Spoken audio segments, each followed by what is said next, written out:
Hello guys, this is your friend and we are back with a new fanfic. Which is what if Naruto fell in love with Ino and build harem with Ino, Kurotsuchi and Haku, part 3. And if you enjoy this fanfic then please press the like button and subscribe to my channel for more fanfic like this and comment for next part. And now let's start the fanfic. Kuchio's no jutsu. Naruto slammed his hand down. Suddenly there was a series of pops and small clouds of smoke rising. From the smoke, a pack of foxes dressed in samurai armor and armed with katanas appeared. They all looked to Naruto and without a word, they charged for the sound shinobi. Naruto and the rest of Team 7 took off for the tower in an attempt to lose the sound ninja. Naruto jumped ahead, but didn't realize where he was going. Naruto! Sakura screamed. Snake! Naruto slowed down too late and was swallowed by the snake.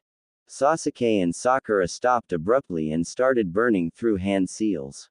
Sakura looked behind and sighed in relief when she couldn't see the Oto Genin or the foxes anymore. She and Sasuke took deep breaths and channeled their chakra. Sakura leaned on her right leg and held her right hand out. Sasuke leaned on his left leg and held his left hand out. After a few minutes, lightning formed and sparked to life. Rasengan. The muffled shout caused Sakura and Sasuke to hold back their attack. The snake's belly started expanding, but them exploded, showering the area with snake bits and snake entrails. Naruto was in the epicenter, covered in the digestive juices of the large summon. That was the first time in his entire life since the Hunt the Demon days that the redhead had feared for his own life. Naruto. Do you know who that man was? Kushina asked out loud. Nah, Ka-chan. Naruto replied. That was Orochimaru of the Sannin. She answered his unasked question. He is as much of snake as his summons are. Be careful Naruto-kun. Naruto looked over at his two teammates to see them with disappointed looks on their faces. Naruto didn't understand why. The two have used the Chidori on so many missing ninja on their previous missions, but then again, they have never killed a summon before. But they were never swallowed by on, were they? Naruto shrugged that argument away and walked up to his teammates. Sasuke rolled his eyes and tossed Naruto the scrolls. The redhead quickly put them in his pouch and drew out his three-pronged kunai and took to the trees with his team. Along the way, they encountered a hidden rain team. Hand over your scroll, the genin said from beneath his mask. Like hell I will. Naruto sped through hand seals. Fuden. Datapa. Naruto took a deep breath and shot it out in the form of a giant wave. The spiraling Kazemi added more volume and depth to the attack. The rain genin watched it head for him with wide eyes. The attack connected with its mark, and blew the genin into a large tree, embedding him into the base of the tree. That was a little too easy. Naruto gave a wry laugh and continued on his journey to the tower. An hour later. You know, those foxes were a challenge. Orochimaru hissed from behind. It took me a little over a good hour to finally beat them. Orochimaru shot a large bundle of snakes from his sleeve. The snakes hit Sasuke and Sakura multiple times and sent them flying into a tree. Orochimaru had a mission. He wanted that Sharingan even if it was the last thing he did. Orochimaru extended in neck to bite Sasuke on his shoulder, but something unexpected happened. That. Naruto kawaramide with Sasuke. Naruto pushed Sakura out of the way. Orochimaru was moving too quickly and ended up sinking his teeth into Naruto's neck. Naruto's went wide as his body was filled with tainted power. Almost immediately, the mindscape that held Kushina and Kuro was experiencing an infestation of snakes. Kushina drew out a katana and Kuro transformed into her human form.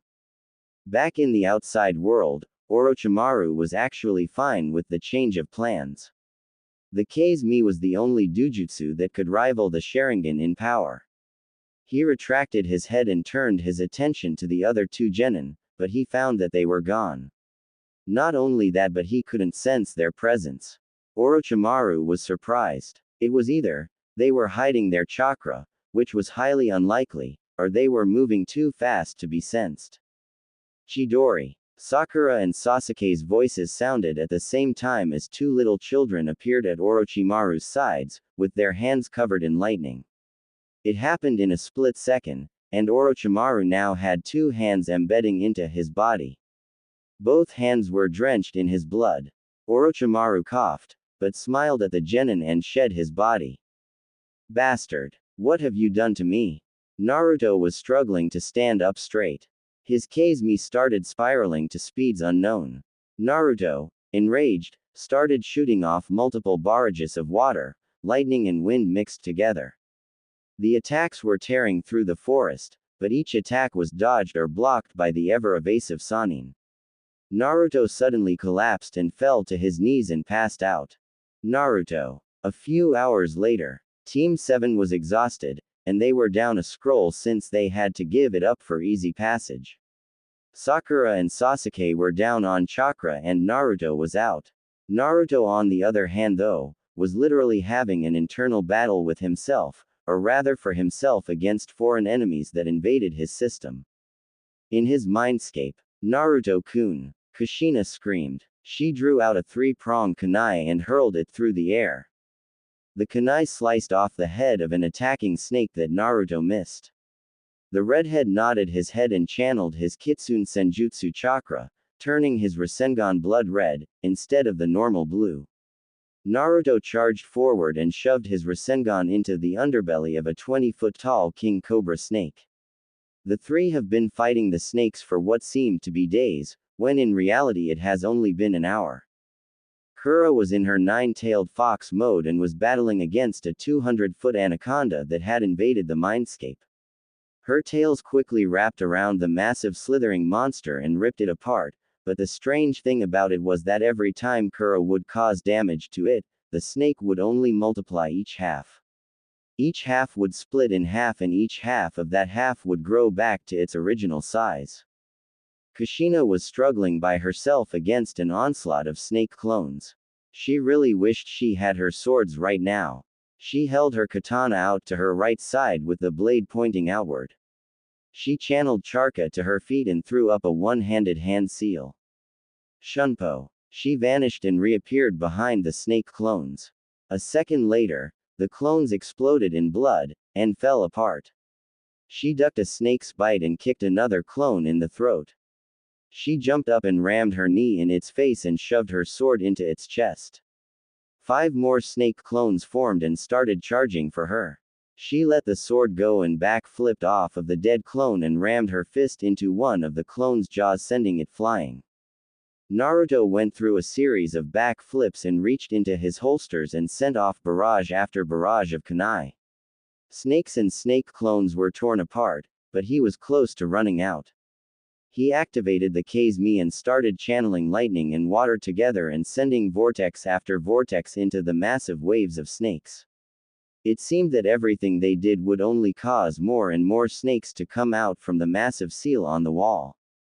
Kura went back to her human form and jumped onto a snake clone's head and shoved a blood-red Rasengan into its chest, completely blowing the chest out of its back. Kura landed and barrel rolled while slashing out with her tails. Naruto saw this and nodded at the idea, and his tails shot out, grabbing onto different snakes and ripping their heads off. One of his other tails shot off and impaled a snake clone. Naruto swung the damned clone off and threw the collapsing corpse off of his body and sent it flying to another wave of incoming snakes.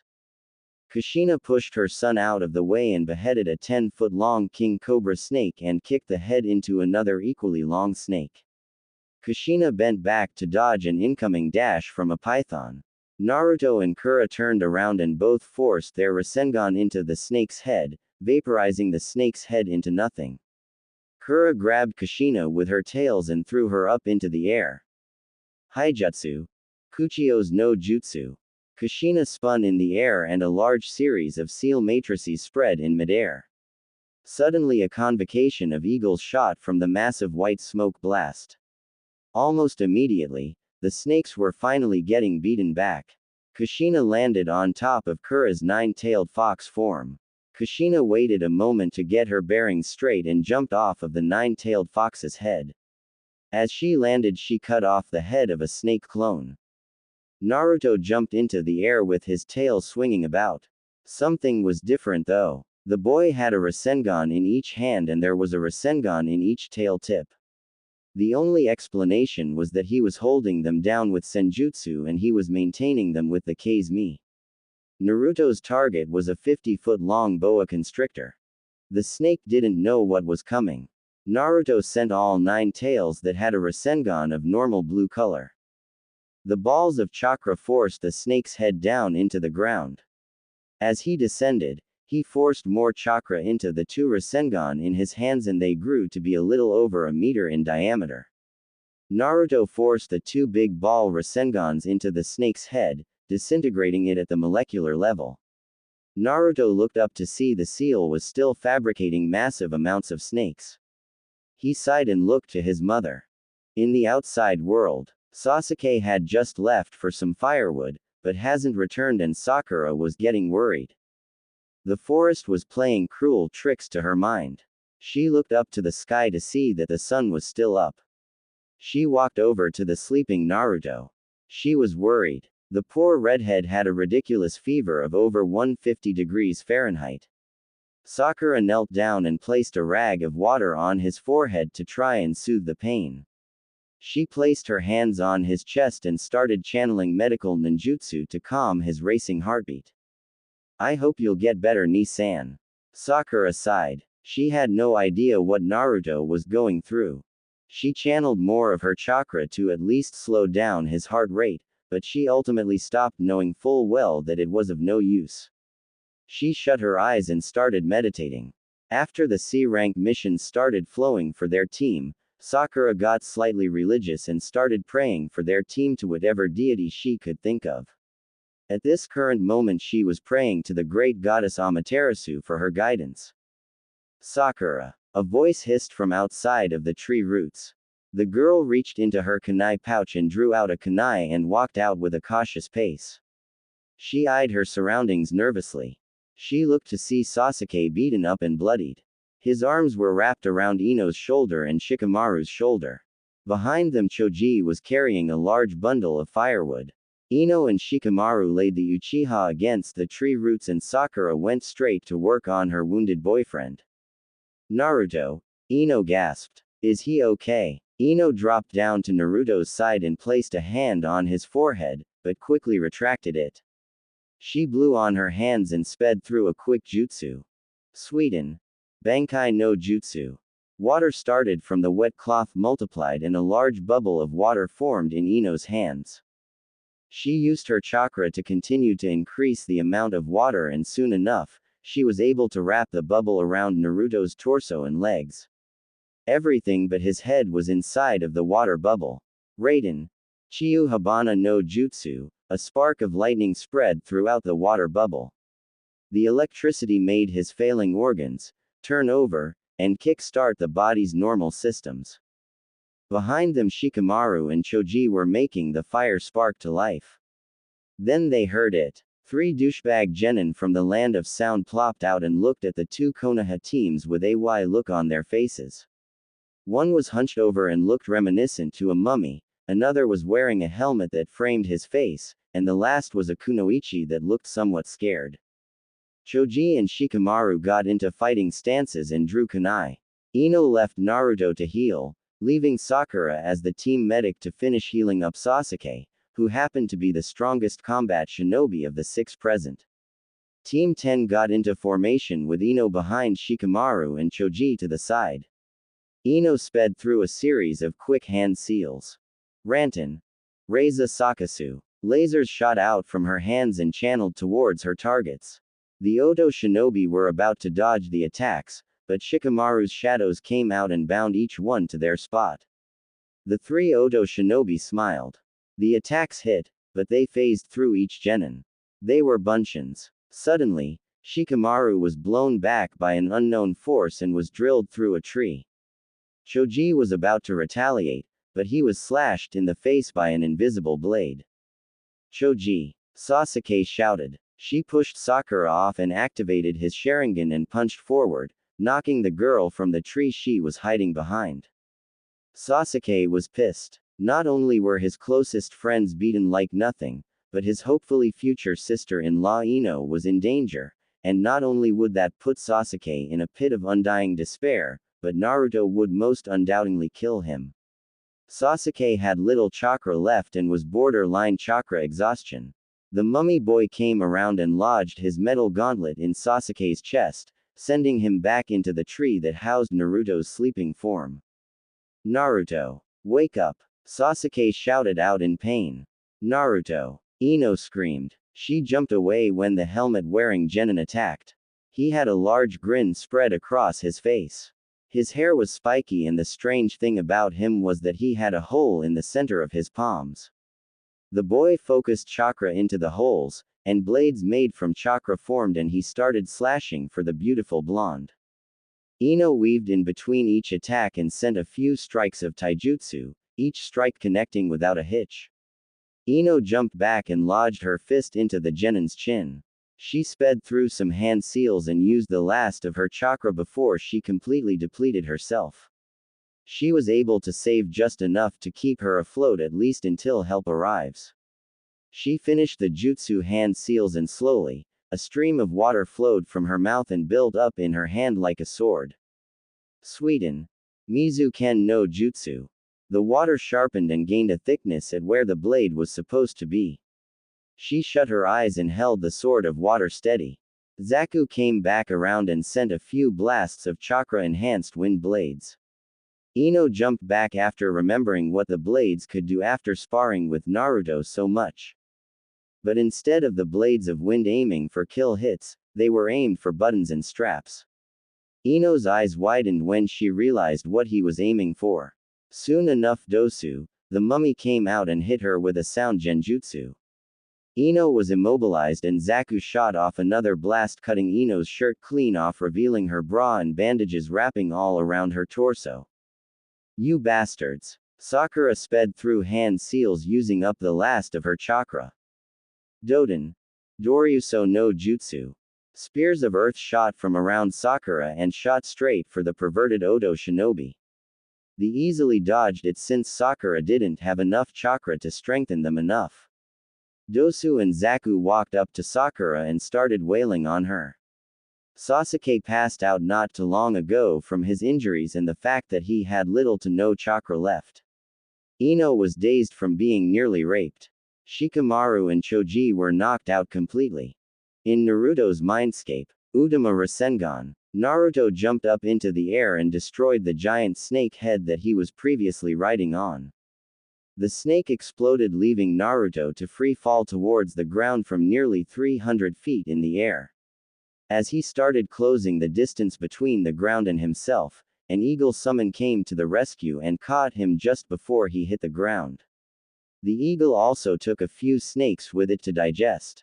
All around, eagles and snakes were battling it out. Naruto focused his Kazemi and started sending tornadoes of lightning-enhanced water and wind towards the more larger snakes, like the nearly 1,000-foot-long snake that Kuro was struggling against. Throughout the fight Naruto had one question. How big is my mindscape?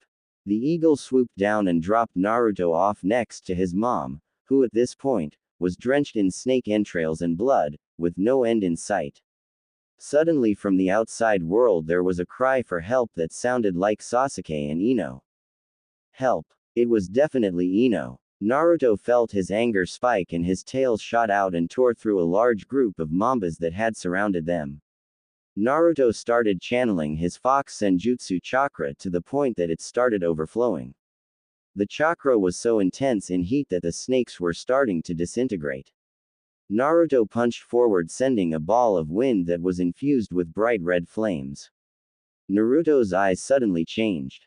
The originally three-dot formation changed to that of a rhombus. The colors also changed. Instead of the light purple mixed with sapphire, his eyes lightened and it became light purple with a lighter shade of cerulean. He could feel his power rising with this new eye. He smiled brightly when he realized that he had unlocked the Tsutomu. He clenched his fist and suddenly, the air was edged from the snake clone's lungs. The water that flowed from within the snakes was evaporated and the electricity that flowed from their brain to their nerves was disrupted and disappeared. Go, Naruto. Kura screamed out to him as she shoved a Bijudama down the 1,000-foot-long snake's gullet. Me and Kushi-chan will hold them off for now. Alright, Naruto shouted out in rage. Out in the real world, Sakura's face was swollen and bloodied and she was starting to lose her shirt. Her wrists were broken and her left arm dislocated by the rapists. Ino was frozen in her place, her eyes devoid of color. Sakura continued to squirm and scream out for help, but none came. But then there was a massive chakra spike that seemed to scare everyone silent, and scared Ino from her daze. All heads turned to the tree to see it glowing with a malicious black and red color. Naruto walked from it covered in red tattoos that resembled flames. Naruto was awash in a bright red chakra flame that scared the two-sound ninja off of Sakura. Naruto kept his eyes closed. His tails were swishing about, tearing through the landscape, but it was a reserved and concentrated destruction though. Power flowed through Naruto, tainted or not. Naruto liked the power, but he had more pressing matters to attend to.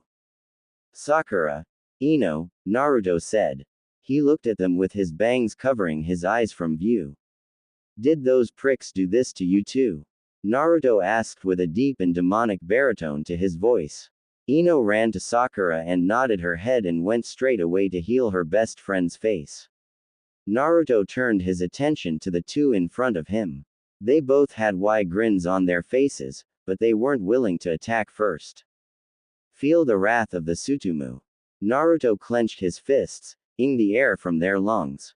The two dropped to their knees, but Naruto forced the water in their system to keep them standing. Naruto blew them back with a blast of wind and pinned them onto the tree behind. My eyes can see the future. You wanna know what yours is? The two were coughing and gasping for air. Painful, excruciatingly painful deaths. Naruto sent his tails off and started rapidly stabbing Dosu's body, each tail tearing and burning his flesh with every stab. When Dosu died, he forced the healing spark technique into his body, bringing him back to life, so Naruto could further desecrate his body. Dosu screamed and screamed. He screamed like he never had in his life. Naruto ended Dosu's life after he begged for 10 minutes straight. Both Team 7 and Team 10 were awake and watching the entire scene unfold. Dosu's head was ripped off of his body by one of Naruto's tails and stabbed through one of Sakura's earth spears embedded into the ground. Naruto summoned up a few fox summons to dispose of the genin's body. The boys looked at Naruto with both fear and respect. Once the foxes finished ingesting the remains of Dosu, Naruto turned to face Zaku. You beat and tried to rape my sister. That's a no, no. Then you tried to rape my girlfriend. You are a dead man. Zaku started crying and looked at Naruto with complete unrestrained fear. Naruto sent off large blades of wind that sliced through Zaku's body, but didn't go all the way through. Zaku coughed out blood and looked around and nodded to his female team member hiding out. She charged for Naruto with a kunai in hand, but Naruto's tail shot out and tore through her chest, impaling her heart, killing her instantly. One of his other tails drew a kunai and sliced the kunoichi's head off and stabbed her head in a pike next to Dosu's head. The foxes charged out and started mauling through Kin's dead body. The smell of blood became overly apparent, and Naruto seemed to be loving it. Naruto turned around, with Zaku still stuck to the large tree, and spotted a large spike sticking up from the ground, from when Sakura first charged up the earth spear jutsu. Naruto smiled to himself and his tail shot out to Zaku and tore his limbs off, leaving him as a torso. Every genin present screamed out when Naruto did it so suddenly. Zaku didn't even get to scream. Naruto dropped Zaku's body in front of Sakura and Ino. Naruto gave the two healers a look and they understood immediately. Ino and Sakura started healing his stumps, and stopped the blood flow. The boys of the group were sick from the sight of so much blood, but Ino and Sakura felt no remorse. Naruto lifted the body up by his tails and stuck his body down through the large spike of earth. The tip tearing through his groin and tearing through and stopping at his mid-abdomen, just where the bottom of the stomach resided in his gut. Blood poured down the spike, leaving Zaku to stare aimlessly at the sky and contemplate his life. He trailed his eyes down to see the foxes feasting on his limbs. This was a terrible way to die. Naruto looked at his friends and instantly the malicious and tainted chakra was ed back into his body. Naruto gripped his head as the chakra started disappearing. The tattoos resided to the seal on his neck, and his dark eyes returned back to their normal dark purple and cerulean. Ino caught his body just before he hit the ground. She and Sasuke picked him up and led him back into the shelter made from roots of the tree. Sleep tight, Naruto-kun. Ino kissed his cheek and laid down next to him as tears started forming in her eyes. She couldn't help it. Naruto had just murdered 3 genin. Even though it was with good reason, it was still murder. Please be safe. In Naruto's mindscape, Naruto stabbed upwards and shoved his kunai into the snake's jaw, killing it instantly. He tore the blade from the head and focused wind chakra into his kunai, extending the blade to make it into a sword. He pulled out another and did the exact same. He focused wind in every step he took, giving him extra speed. His thousands of clones still battling it out with his mom and Kurane. He slashed in a wide arc, cutting off the heads of 15 rattlesnakes. He formed another battalion of clones and sent them off to go snake hunting with eagles at their side. Kushina was spitting out fire jutsu after fire jutsu. The snakes that attacked were incinerated whenever they got too close. She lost her sword a few days ago and she was relying on her jutsu and taijutsu to beat the snakes back into the seal. The good thing about it was that all of the snakes were manageable 5 to 20 foot long snakes. She drew a few 3-prong kunai and hurled them out in wide arcs and mixed shuriken into each attack. Kura shrunk back to her human form and pulled out a special kunai that Naruto had seen before, but the poor redhead couldn't remember where. Kura hurled the kunai and the knife embedded in a snake clone's face, but the knife exploded and multiplied into nearly 300 similar kunai. Kura smiled and disappeared in a bright blood-red flash and started tearing through everything in a 20-yard by 20-yard area. Naruto looked over at Kura and saw nothing but red flashes going off everywhere. He was scared but thought back to when he first asked Kura to teach him the Haraishin. She flatly told him no and said that he was too young, and his body hadn't matured enough to withstand the pressure of going at near light speed. She also said that Naruto wasn't cool enough yet. As if being cool is something to use to judge potential students. They 3 were making great progress so far and the reaches of Orochimaru's cursed seal was being removed and as of now, the snakes were no longer on the offensive. After fighting for a near month straight in his mindscape, and only being asleep for a night in the real world, Naruto gained large amounts of combat experience. Already he had slaughtered over 1 million snakes when he let his anger get the best of him. With the Tsutomu, he was able to turn the tide almost instantly. He shot 4th A-ranked ninjutsu for nearly 3 days straight in the mindscape, tearing up the area and killing everything in his path. Kura shot Bijudama after Bijudama and Kushina sent off her low-leveled techniques and leveled nearly half the battlefield. At first when the invasion first started, they were at the cage which was the finish line. If the snakes were able to get to the gate, who knows what they would do to the cage and the seal. But that was nearly a month ago in the mindscape. They at first could only barely see the large cursed seal floating against the wall on the far side of the corridor. The reason that Kura could fight without being restrained by the cage, was the fact that the seal was changed into a collar. Everything about the mindscape changed.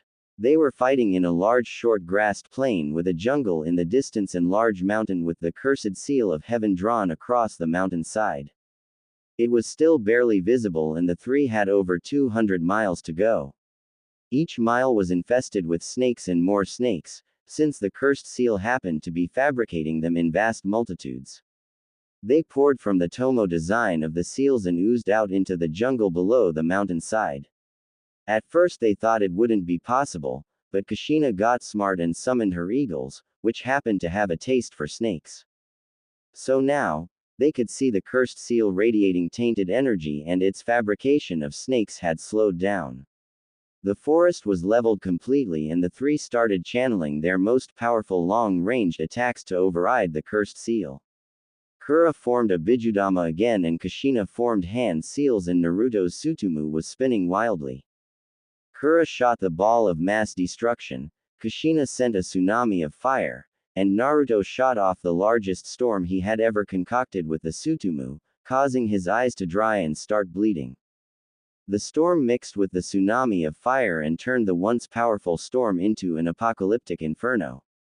The firestorm collided with the cursed seal, instantly weakening its protective barrier. The Bijudama followed through and smashed into the cursed seal's central tomo, severing all connection with Orochimaru and snakes in general, leaving Naruto with all of the power it has. The eagles landed in front of Kushina and perched in tree branches and other types of perches. The hundreds of thousands of Naruto clones collapsed finally and dispelled in mass numbers, overflowing Naruto's mind with all of their memories and kills. Naruto fell flat on his butt and instantly thought of some shade and a nice pretty beach to go to. Almost immediately, the scenery changed and a large glisteningly beautiful beach formed with a volcano right behind them and an extremely large beach house. There was another jungle that formed, this time thick enough to become the home for the eagle summons. Ka-chan. Just in case so you don't feel lonely, and if the snakes do return, you'll always have eagles to rely on. Naruto smiled, but then came to a thought. What happens to the eagles born here in my mindscape?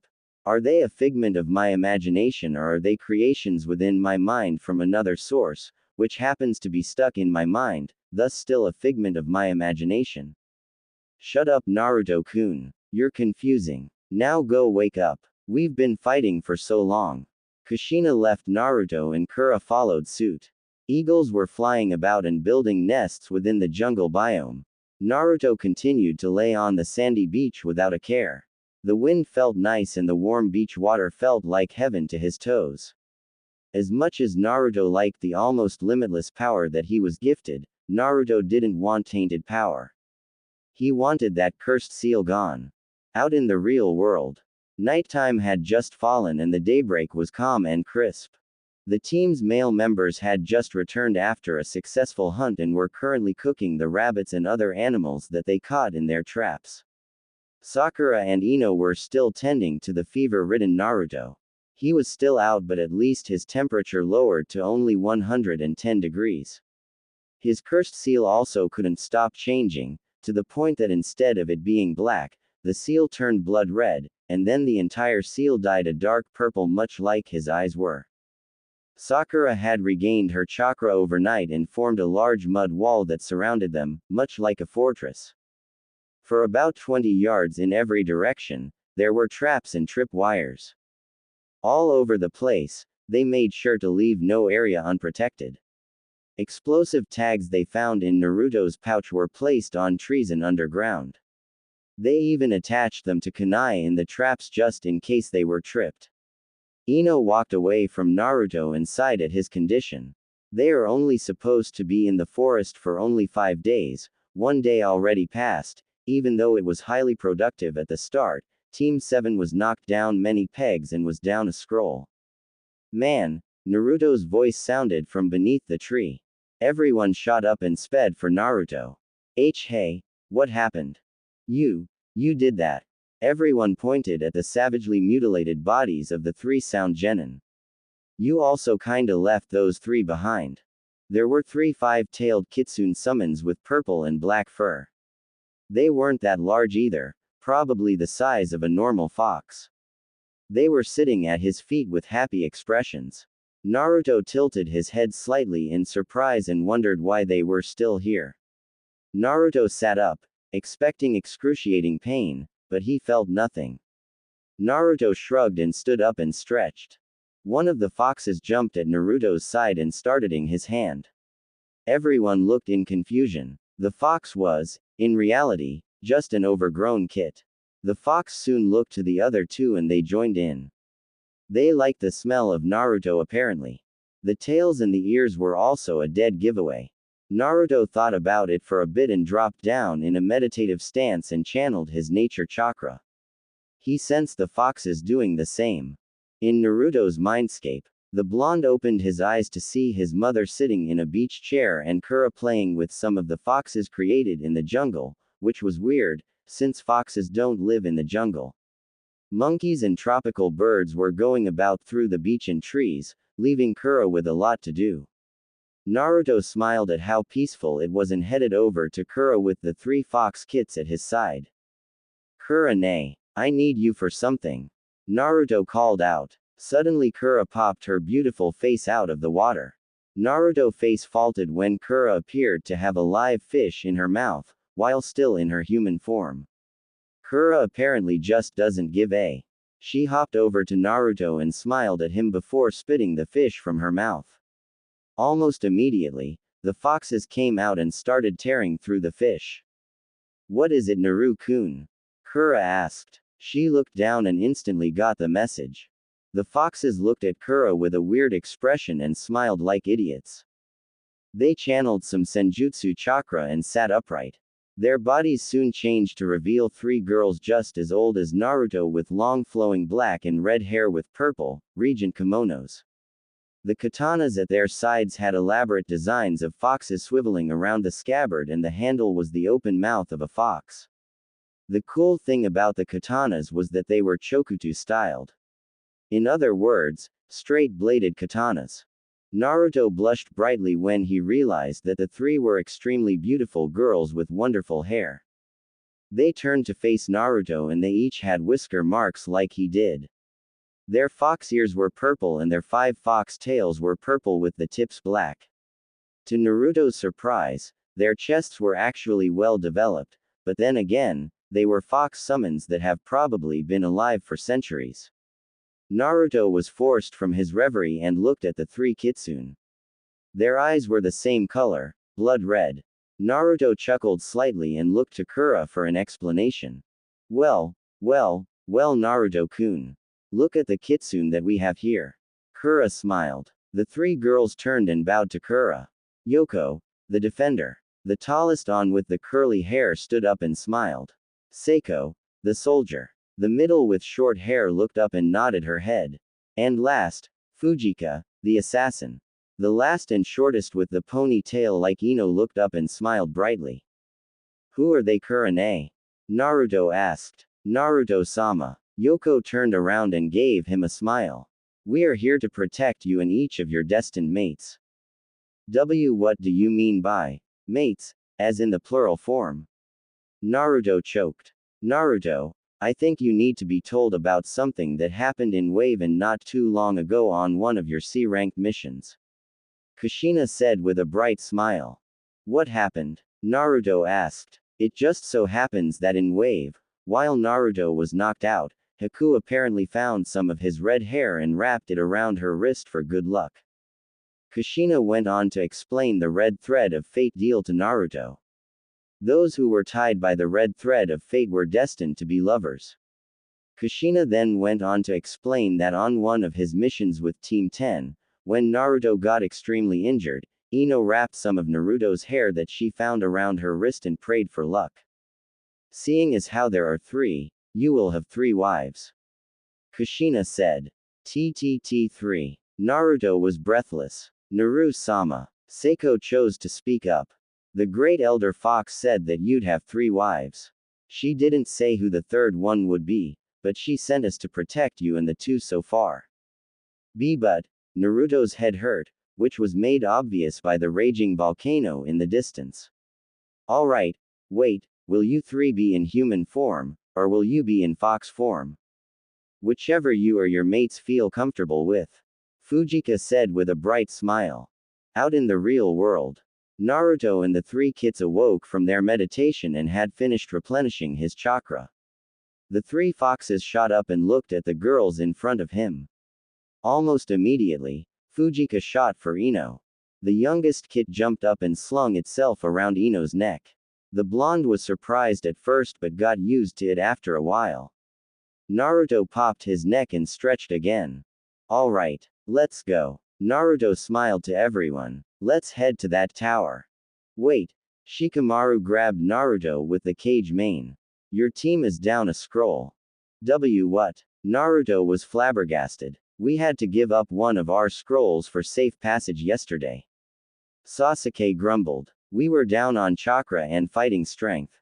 Oh, okay. Naruto shrugged and Sakura lowered the earth wall to reveal the dark forest around them. Naruto and the three kitsune focused their sage chakra. Almost immediately, they sensed the four-tailed Biju chakra signature in the distance.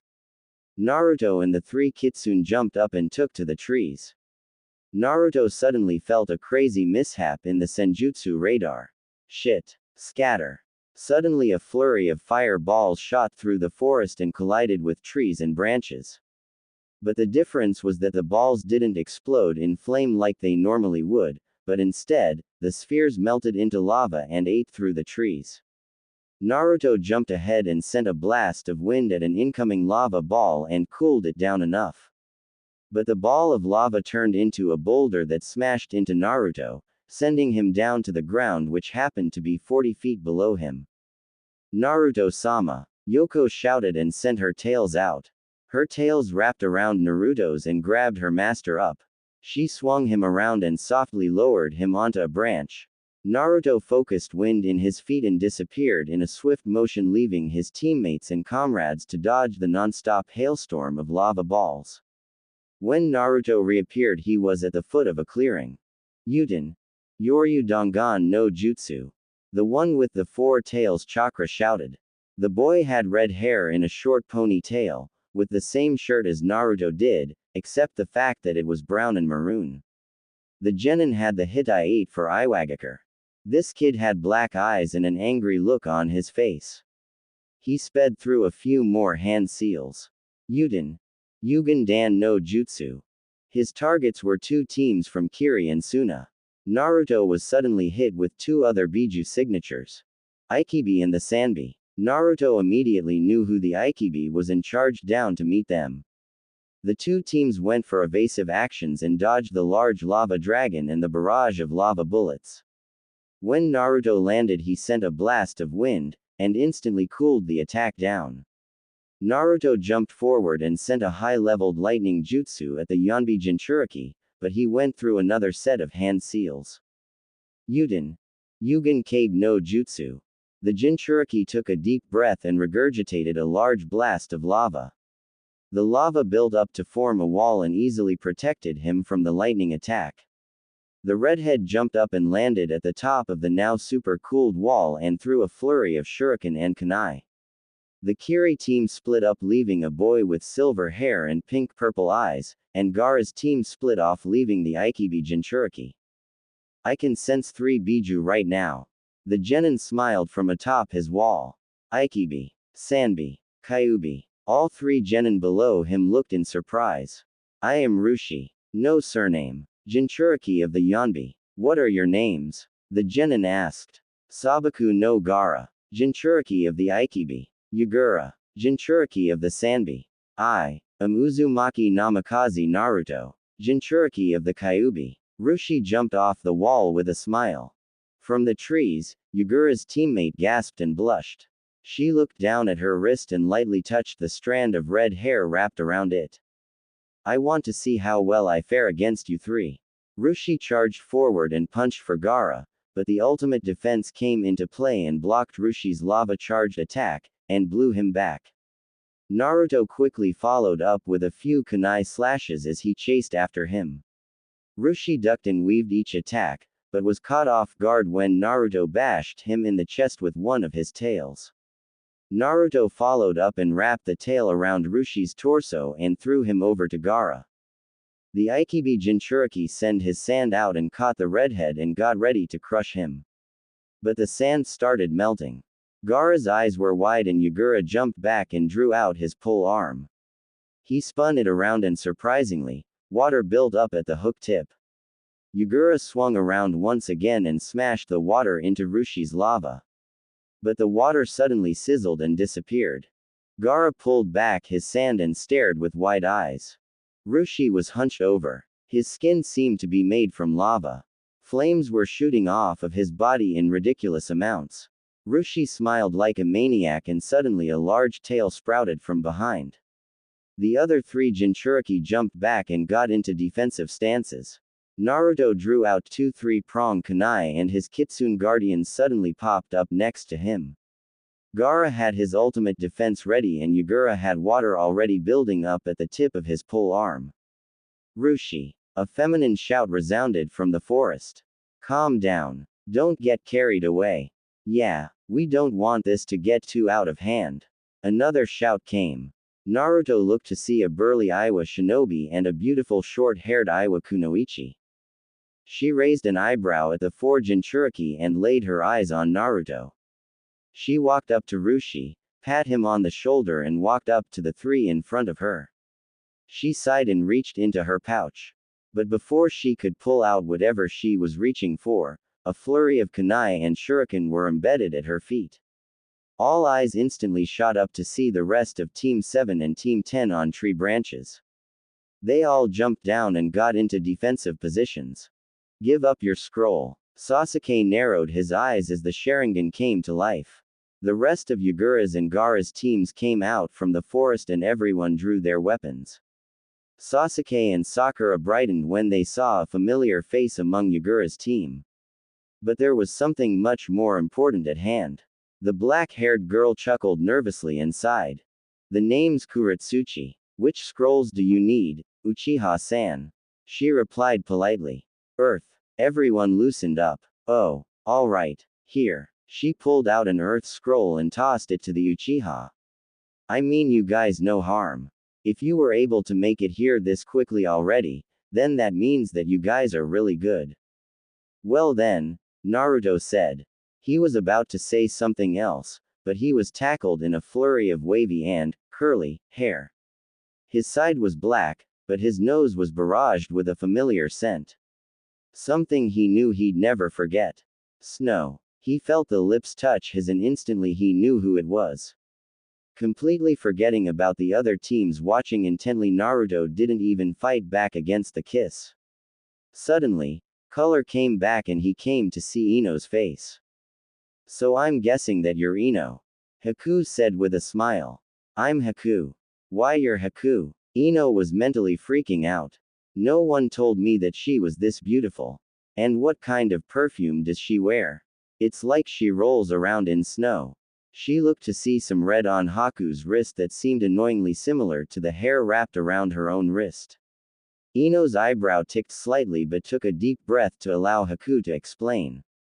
In the meantime, Sakura and was healing whatever wounds there happened to be on Gaara's, Yagura's and Rushi's team. He seems to be quite the ladies' man. Kurotsuchi giggled and started walking up to Naruto. I think I'll get to know him. She plopped down next to the beet red redhead. The moment Naruto turned to look at her, she was turned into a potato. No form of cognitive function. She stared aimlessly into his purple cerulean eyes. The depth, the color, the mystery. She doesn't blush, nor did she ever think she will, since almost nothing impresses her. Being the granddaughter of the Tsuchikage does that, but she felt the sudden urge to. Naruto's bright smile and tanned skin made her wonder. His tails also seemed to work like actual tails, but had a wonderful combat use. She noticed the little quirks in his face every time he'd say something. The little eyebrow twitch and the small dimple on his cheeks when he does smile. She made a quick peek at his chest and instantly let her emotional walls break and a mad blush formed on her cheeks. She turned her eyes away and started allowing sound to enter her ears again. She looked to where Naruto was laughing and pointing to and saw that Haku and Ino were hurling jutsu at each other while at the same time screaming stuff that had the same effect of saying, "He's mine," or, "Get your own nine-tailed redhead." Kurotsuchi smiled at how such powerful kunoichi could still be women. So, Kurotsuchi-san, your name seems familiar, Naruto said. He looked to her for an answer. Her eyes widened slightly when she realized that Naruto was talking to her. She noted that his tails reflect whatever emotion he felt. Her blush was still there, but Naruto didn't notice. I am a descendant of a cage, just as you are. She looked away with her cheeks still on fire. I'm the granddaughter of the Tsuchikage.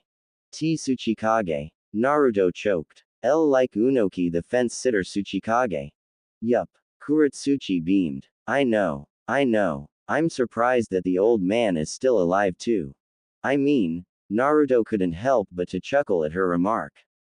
But, my father fought your father then. Kitsuchi. Kuro asked. Why yeah, Kitsuchi son of the great fence-sitter. Naruto coughed. I read up on my father's journals and notes about his life, and he spoke of the children of Unoki-sama himself in great multitude and with the utmost respect, same with the Raikage's sons I and B. R. Really? This got the Iowa Genin's attention. Yeah.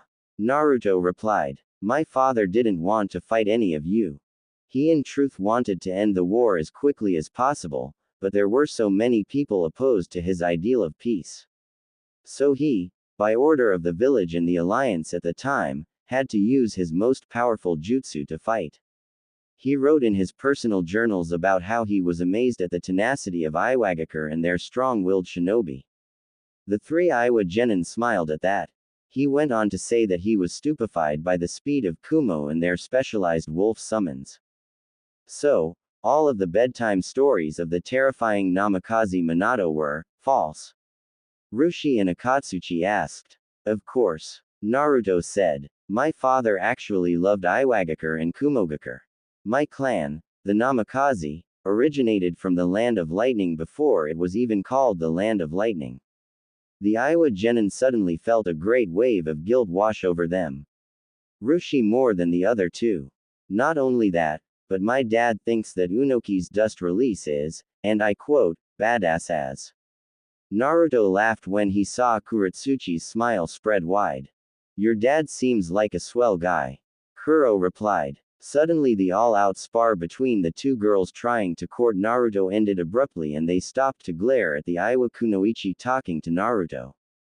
Kurotsuchi was drowned in ridiculous amounts of killer intent. Thousands of times more than when Han would go on rampages.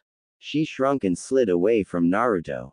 Ino and Haku then quickly dashed for the redhead and wrapped their arms around him and started grabbing at his shirt. Almost immediately Naruto wanted to stop the argument, since this was his only shirt packed. For some strange reason, life liked to with him and make him lose his clothing. Suddenly, Ino and Haku's fingernails pierced his shirt and started tearing. Ino pulled Naruto towards her, but Haku pulled back. Ino shouted something completely incoherent and pulled even harder and bent the metal plate, which was supposed to be indestructible. Haku pulled back and actually ripped the metal halfway, taking the iron mesh and the cloth with it. Soon enough they pulled at the same time, completely tearing his shirt off to reveal muscles, abs, and basically any love-struck girl's dream. WWWWW. Ino was again a bumbling flesh bag. Haku was as red as a tomato, and Kuro got turned into a potato again, and soon enough, Tamari, while she was in her conversation with Shikamaru, stopped and was entranced with the hunk of a shinobi sitting with three very scary women around him. Sakura got over his body and concentrated on healing the burns on Rushi's arms. Naruto's face was as red as his hair, but shot up to his feet and looked at the 11 other ninja present. So, Naruto awkwardly coughed. Let's get going, shall we? I'm pretty much done healing Rushi's burns, Gaara's broken bones and Yagura's burns as well. Sakura smiled and wiped her hands together. Let's go. At the tower, the four teams arrived just before sundown with the required scrolls. Team 7 tossed their scrolls out and Iruka popped up from it. They had a little talk and the academy instructor left shortly after, leaving Naruto with 3 days of nothing. He walked over to the Iowa team to see them talking with their sensei, which just so happened to be Kitsuchi himself. Naruto walked up there and wanted to introduce himself to the man, but Kurotsuchi turned and gave him a look that said, "Stay away." The redhead nodded his head and headed off for his room. Upon entering he was attacked by Ino and Haku. Both girls placing kisses on his cheeks and neck. They kept kissing him and ravaged his face like he was meat for starved animals. He looked over to the door of the room and saw Yoko, Seiko and Fujika sitting and minding their own business. But then Naruto had a sudden revelation. Yoko the defender looked almost exactly like Haku.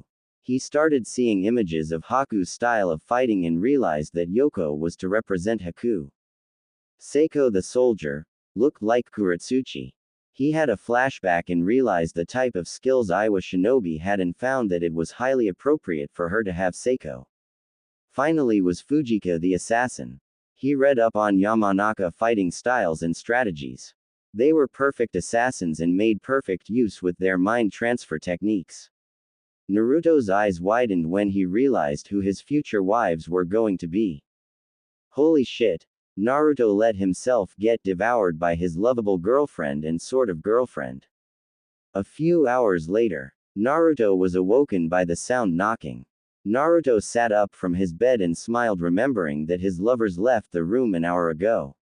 He rubbed his eyes with his tails to readjust to the darkness of night. He slid out of his bed and walked up to the window and opened it when he saw Kurotsuchi's face.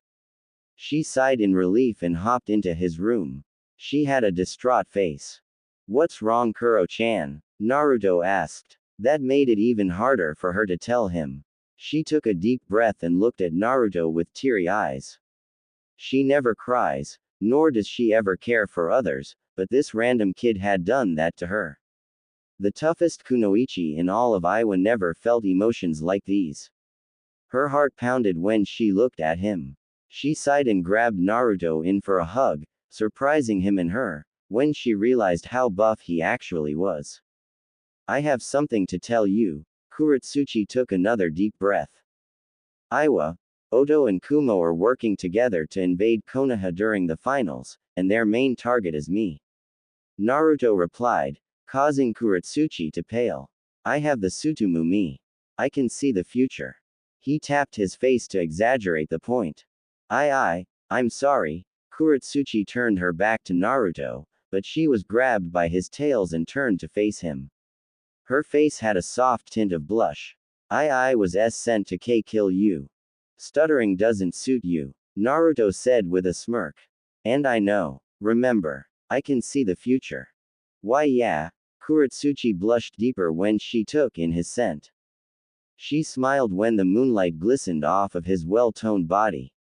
Every bulge in his muscles and chest shadowed and accentuated by the white luminescent light from above.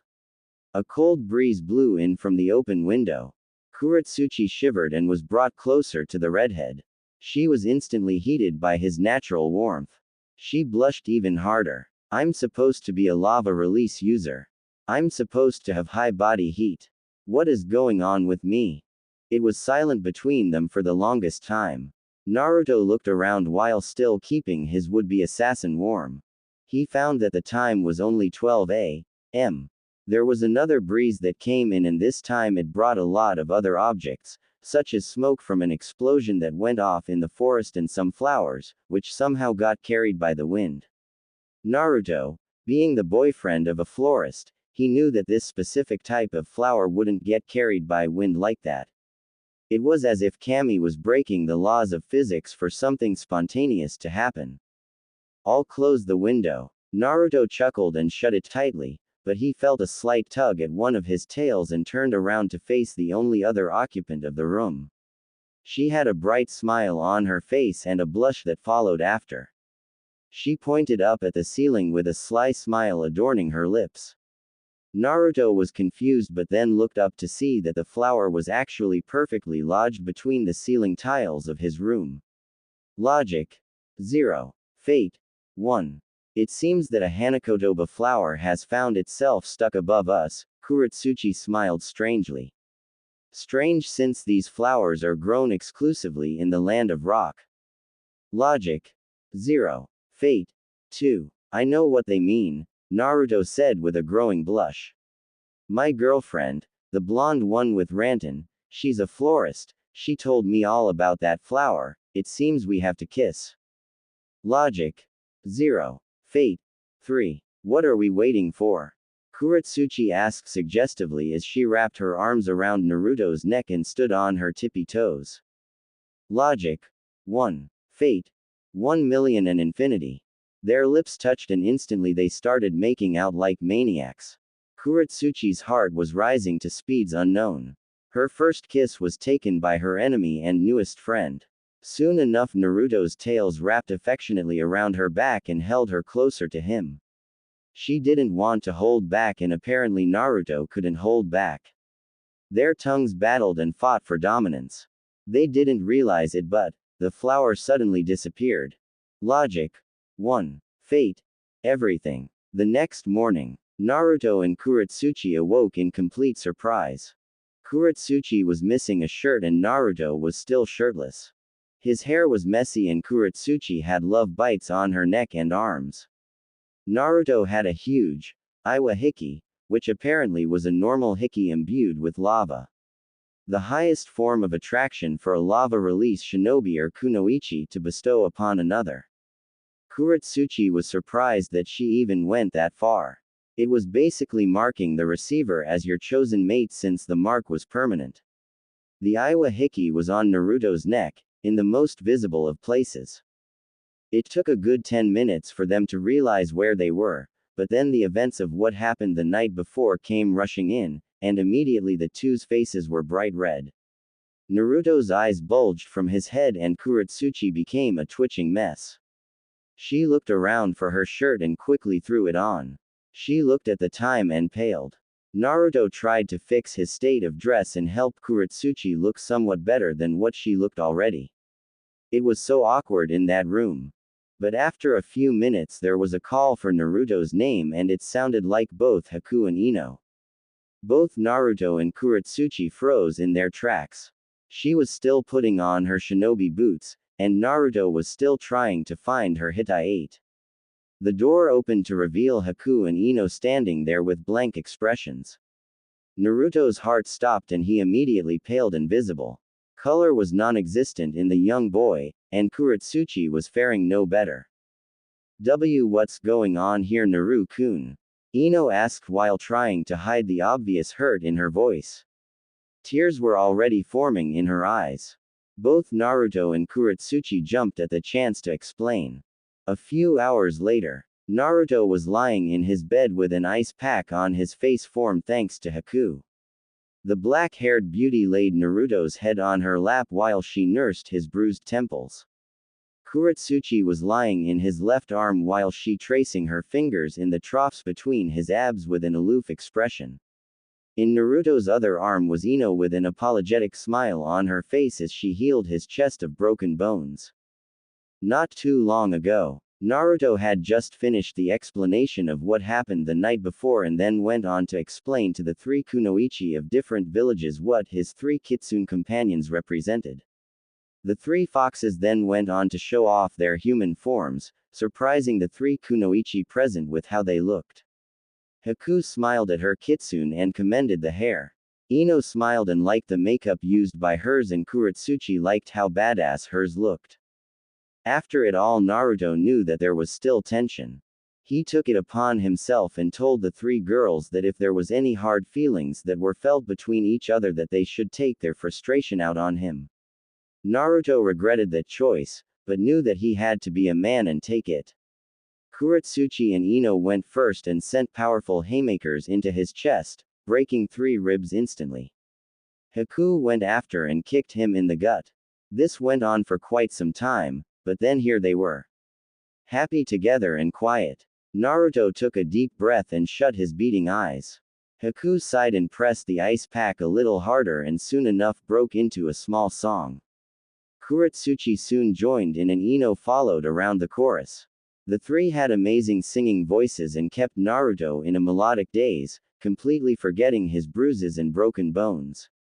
In his mindscape, everything was still in the beach setting but it was changing to an even more heavenly setting. Oh Naruto-kun, 3 girlfriends. Kushina sighed and shook her head. I never thought it would happen. Don't worry Kushi-chan. It's still going to work well for him. Kura smiled cheekily. The two were happy that Naruto couldn't hear them. I know, but there's only one him. Kushina was hushed by Kura. Don't play that bullshit with me Kushi-chan. Kura smiled a devious smirk. Don't you remember all of those times you and Mina-kun would have those gang rape role-play nights and he'd use the cage bunshin? Gah. Kushina blushed so bright, it seemed to drown out the sun's own rays. No. Don't bring that up. I don't want my son to do that. No. Out in the real world. Naruto yawned and then realized that he was the only one still awake in the room. Ino was asleep with her hand lying on his right pectoral and Kurotsuchi with her hand on his left, and Haku lying on a pillow against the wall. Naruto, instead of the conventional pillow, he used Haku's lap. He smiled at the amazing burst of scents from his girlfriend and girlfriends. Snow, crisp smell of fire and flowers. The next day. It was the last day of reprise and Naruto chose to leave his room for the first time since they got back. To everyone's surprise, he was accompanied by not one, but 3 women. Each female accompanied by a purple and black fox. Naruto sat down with all the teams that made it and was immediately barraged with questions. Naruto still had a migraine from the ass-kicking he received from all 3 girls, but he also didn't eat for 3 days. He raised his hand and immediately everyone shut up. He looked down at his breakfast and started eating and eating. He couldn't stop eating and he didn't even like vegetables. He had no problem with the barbecue and rice, but he really wished he had ramen. After finishing his plate and drinking his cup of water empty, he sighed and turned his attention to the people present.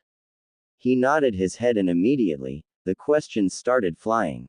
So are you 3? You know, Tamari asked. His girlfriends? She asked with a raised eyebrow. As a hardcore feminist, she didn't like the idea of polygamy. And no, all 3 girls stuttered. She is though. Kurotsuchi and Haku pointed to Ino. Yeah, we just had a little issue to sort out. Ino said while giving Naruto a look. We cleared out some problems and solved it like a couple would. Haku and Kurotsuchi smiled at Ino's lying abilities. In truth, they were his 3 girlfriends, but they didn't want to say anything about it in fear of what could happen. 1. Haku's father is Momochi Zabuza. Even though Naruto had no idea what became of him, he knew that Zabuza's threat was business, and 2. Kurotsuchi's father and grandfather were enough to be a challenge for both his father and the Sandame. Just imagine how much of a nightmare they would be to him. Oh, and they also wanted Naruto dead. But soon enough, the breakfast scene was over and everyone was led into a large arena of sorts within the tower. In front of them was a gigantic statue holding up the ram hand seal. Naruto did a quick recount since he felt that they were in the arena too early. In fact, they were. The proctors found that the last team in the forest was defeated and bumped the match day up ahead of schedule. The teams stood with their team leaders at the front. It started off with Team 8 with Kiba up front. Next to them was Team 10 with Ino up front. Team 7 was next with Naruto at the helm.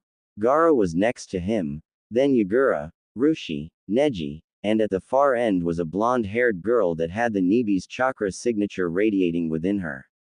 Behind her were 2 dark-skinned Kumo shinobi. One had red-headed kunoichi with long hair and the other had short blonde hair with a lollipop in his mouth. The 2 shinobi had swords on their backs. They looked to the front to see all 6 cages of the major nations. The Mizukage removed his hat to reveal a familiar face to Team 7.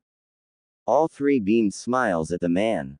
Next to the Mizukage was a darker-skinned and older version of Gaara. Hiruzen stood next to him. On Hiruzen's left was a man wearing a cage hat that had the kanji for sound.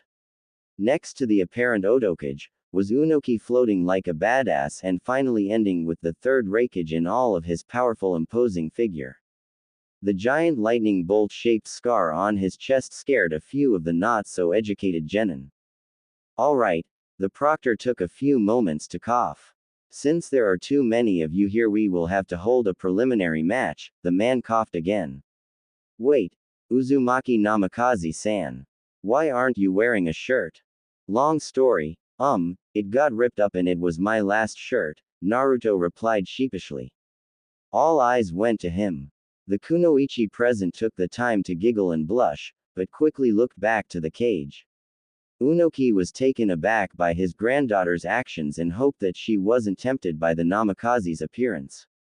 He knew she was a lady and all, but he thought he taught her better to keep her emotions in check and save them for later.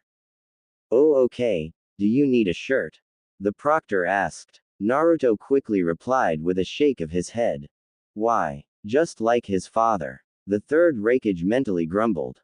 I'm starting to regret this entire endeavor. I don't trust the Otokage, he seems sinister. Okay. I am Gecko Hayate and I will be the proctor for the preliminaries and Finn, he had a heavy cough. Finals, look up there and the screen will pit each genin against another in a spar. Jutsu and others are allowed but killing isn't. Understand? Hayate coughed some more but then pressed a button on his remote. The screen started flittering through names. Akamichi Choji vs. Akatsuchi. The rest of the teams left the arena floor and made way for the two burly shinobi to have their spar. They walked 10 paces from each other and kept steady faces on, but even before the fight could begin Akatsuchi raised his hand and quit right before the fight could even start. Everyone face faulted, especially Choji since he made it to the finals without even having to do anything. Hayate pressed the button on his remote again and the names started crunching again. Uzumaki Namikaze Naruto vs. Rock Lee. The two jumped over the railings and landed adjacent to each other. They stared each other down for a few moments before the match started. I'm sorry Lee, but I want to end this as quickly as possible. Naruto said, catching Lee off guard. Hajime. Just as soon as Hayate swung his arms down, Naruto's Tsutomu shot to life and blasted Lee through the wall and out into the forest, completely unconscious. Silence. The Hokage choked on his pipe. Zabuza dropped his sword and the other Kage were just in slack-jawed awe. Naruto beat another shinobi in less than a second. Hayate was so surprised that it scared away his coughs. The other genin were surprised as well. Maybe everyone but Team 7. Kurotsuchi, Haku and Ino felt blushes brighten up their faces. This show of power only served to impress them even more. Winner Uzumaki Namikaze Naruto. Naruto nodded his head and headed up the steps to the platforms. Once up there, Sasuke grumbled about show-offs with Dujutsu and Sakura was saying something about hurt taijutsu specialists. Naruto smiled to himself, but was quickly led off by Kakashi. Naruto protested at first, but was told that it was about the cursed seal.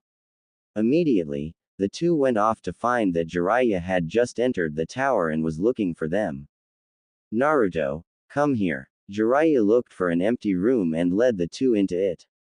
Already there were two other Junin there drawing seals onto the floor and the pillars. Jiraiya led Naruto to the center and had him kneel in the circle of seals. Kakashi sped through hand seals and slammed his hands on the floor, activating the seals drawn. Seals from the circle shot up and wrapped around Naruto's body and raced up to the cursed seal on his shoulder. Jiraiya and the other sealers were seated with their legs crisscrossed. The sealer on the right of Jiraiya had the snake hand seal, Jiraiya had the dragon seal, and the sealer on his left had the tiger hand seal. They were there to make sure that the sealing stayed constant. They were planning to remove the seal if possible. But it what Naruto told Jiraiya about the other seal holding back the Kyuubi, then there might not be a reason to do such a thing. Back in the arena, Temari had just defeated Tenten and was on the list of previous winners. Choji was the first, then Naruto, Shino, Shikamaru and now Temari's name joined them on the winners list. Up next was Sasuke and Haku. The black-haired boy was sure to beat her and get her back for nearly killing him. He didn't hate her, it was just an Uchiha thing. The two stared each other down with calm expressions. Sasuke's Sharingan wasn't even activated yet. Haku looked with a smile. Yoko was up in the platform looking at Haku with a big smile. But then again, she knew that Haku was going to lose. Naruto told her that she would. Anyway, with the fight beginning, Haku started off with an appetizer of Senbon showers. Sasuke jumped back and blocked the needles with a kunai and threw the knife at her in retaliation. Hyouden. Haryu Muko no Jutsu. Sasuke's eyes widened when he didn't recognize this jutsu. He backflipped and sped through hand seals. Suddenly from out of nowhere, a large tiger made from pure ice shot for the Uchiha. Sasuke finished his seal pattern. Kaden. Gokaku no Jutsu. Sasuke sent a blast of fire at the girl, but she finished another set of hand seals. Hyouten. Isudomu no Jutsu. Ice formed up around the girl and protected her from the fireball. She dashed from the other end with a blade of ice formed. She smirked to herself and went off at speeds unknown and charged for Sasuke.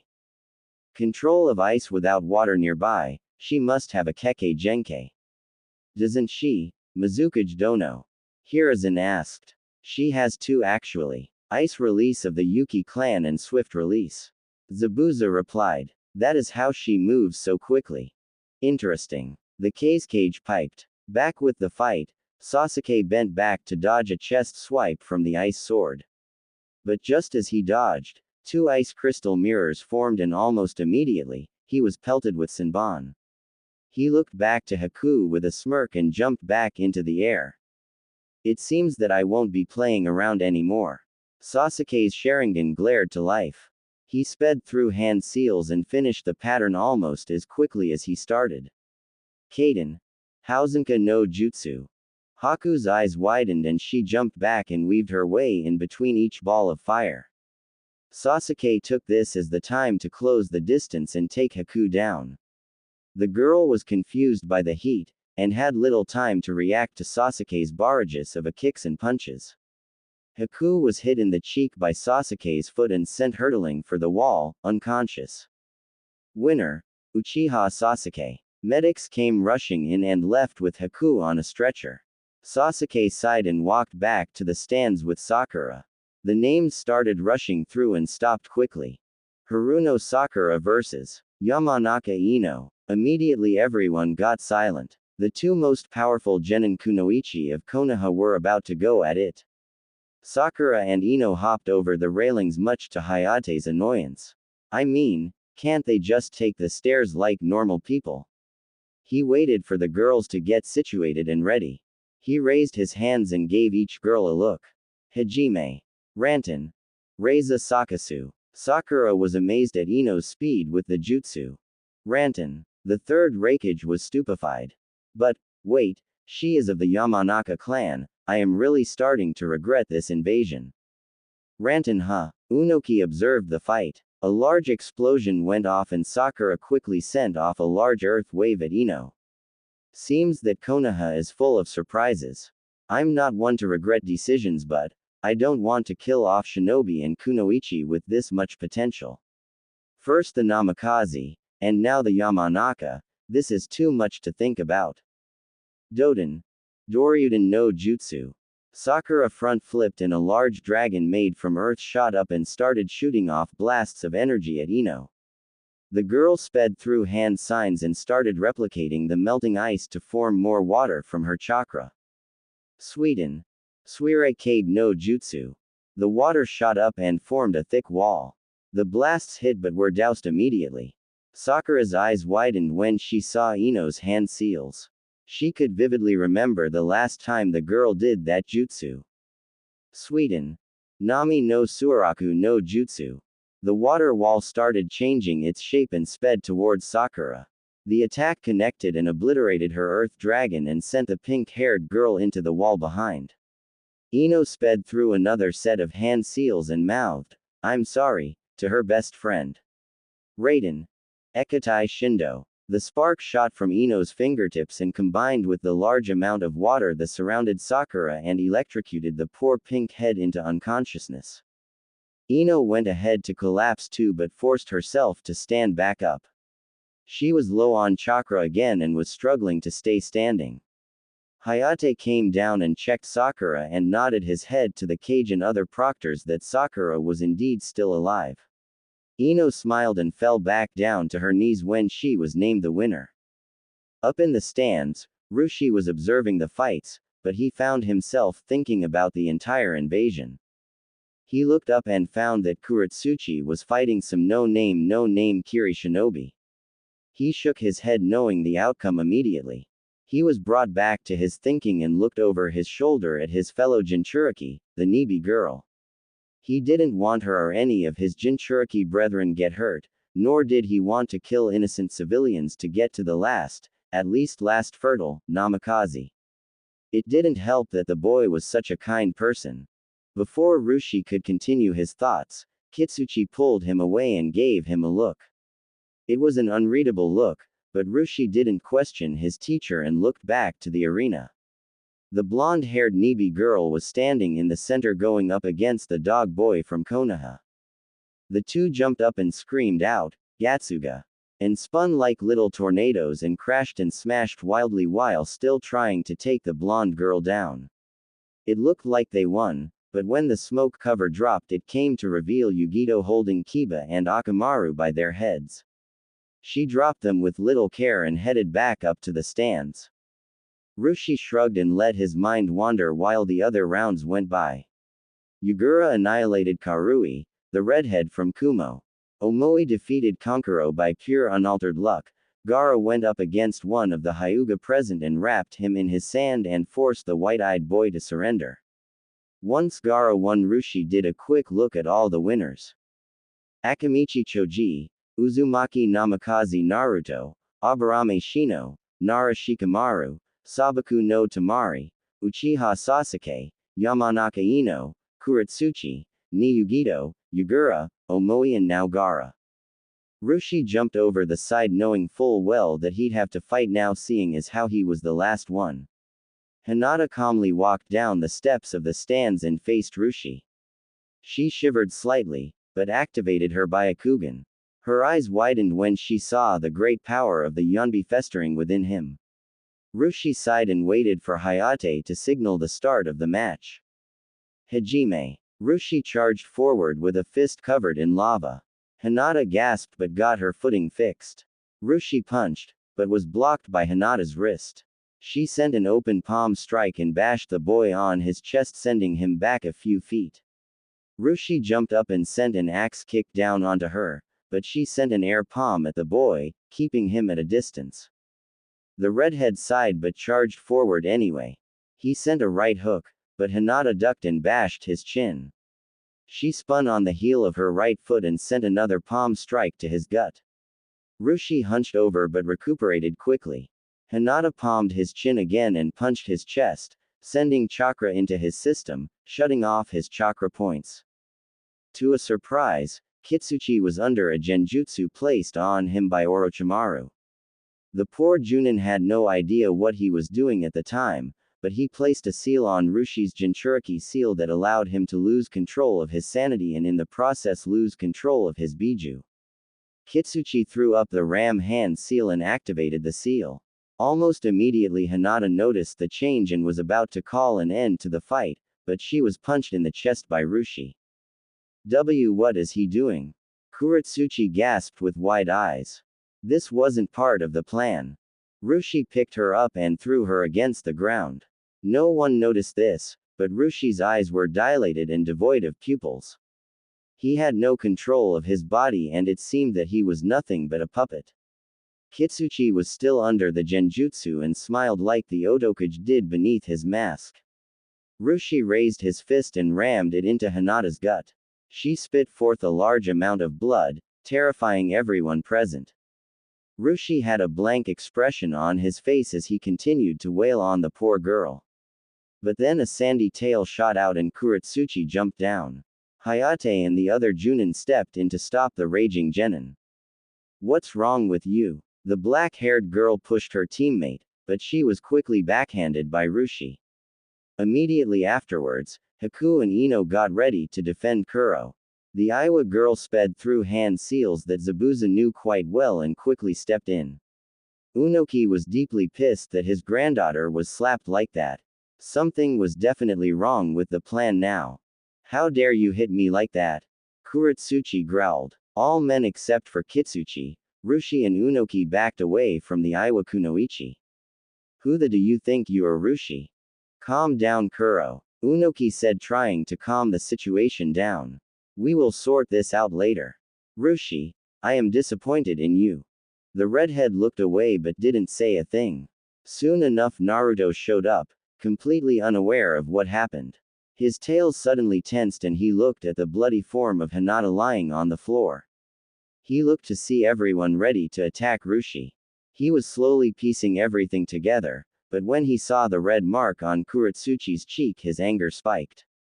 Naruto knew that they were supposed to be enemies, but why did Rushi hit Kurotsuchi like that?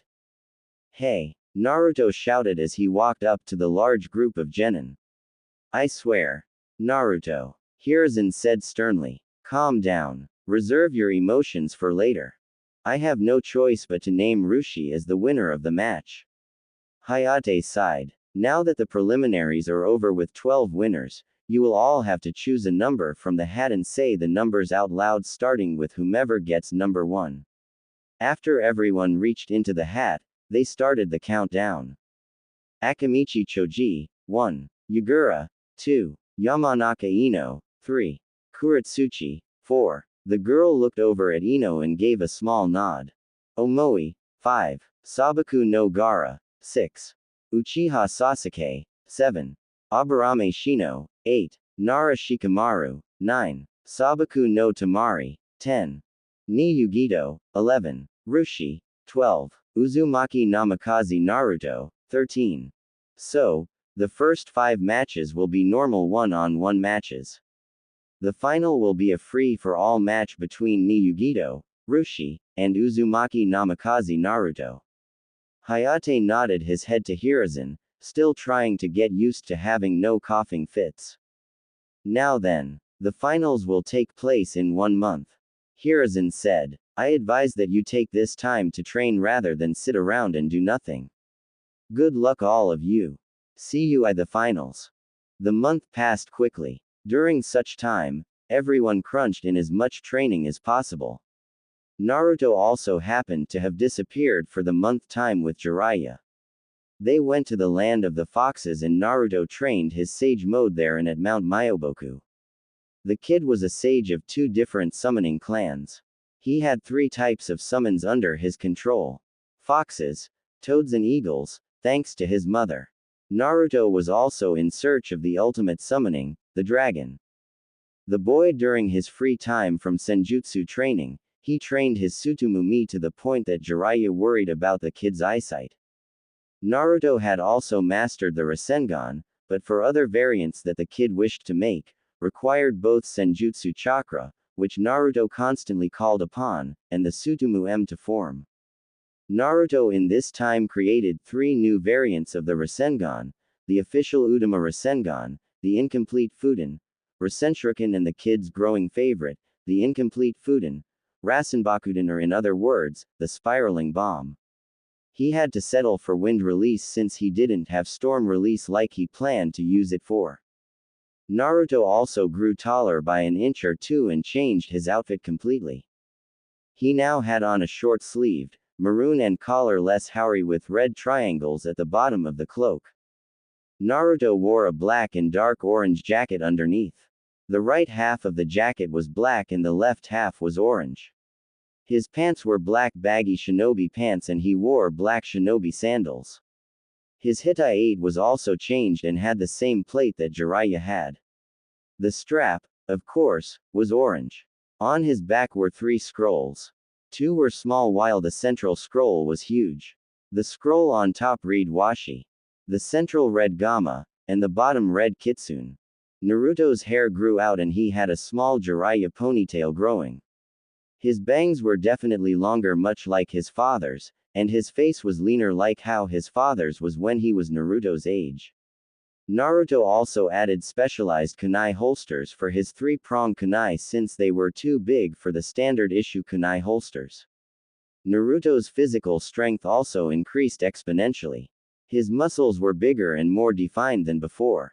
He looked to his side to see Yoko, Seiko and Fujika playing with each other. Naruto and the 3 Kitsune also worked together much like how Kiba and Akamaru do, minus their clan-specific jutsu. Naruto instead does a lot of kanbaijutsu with them.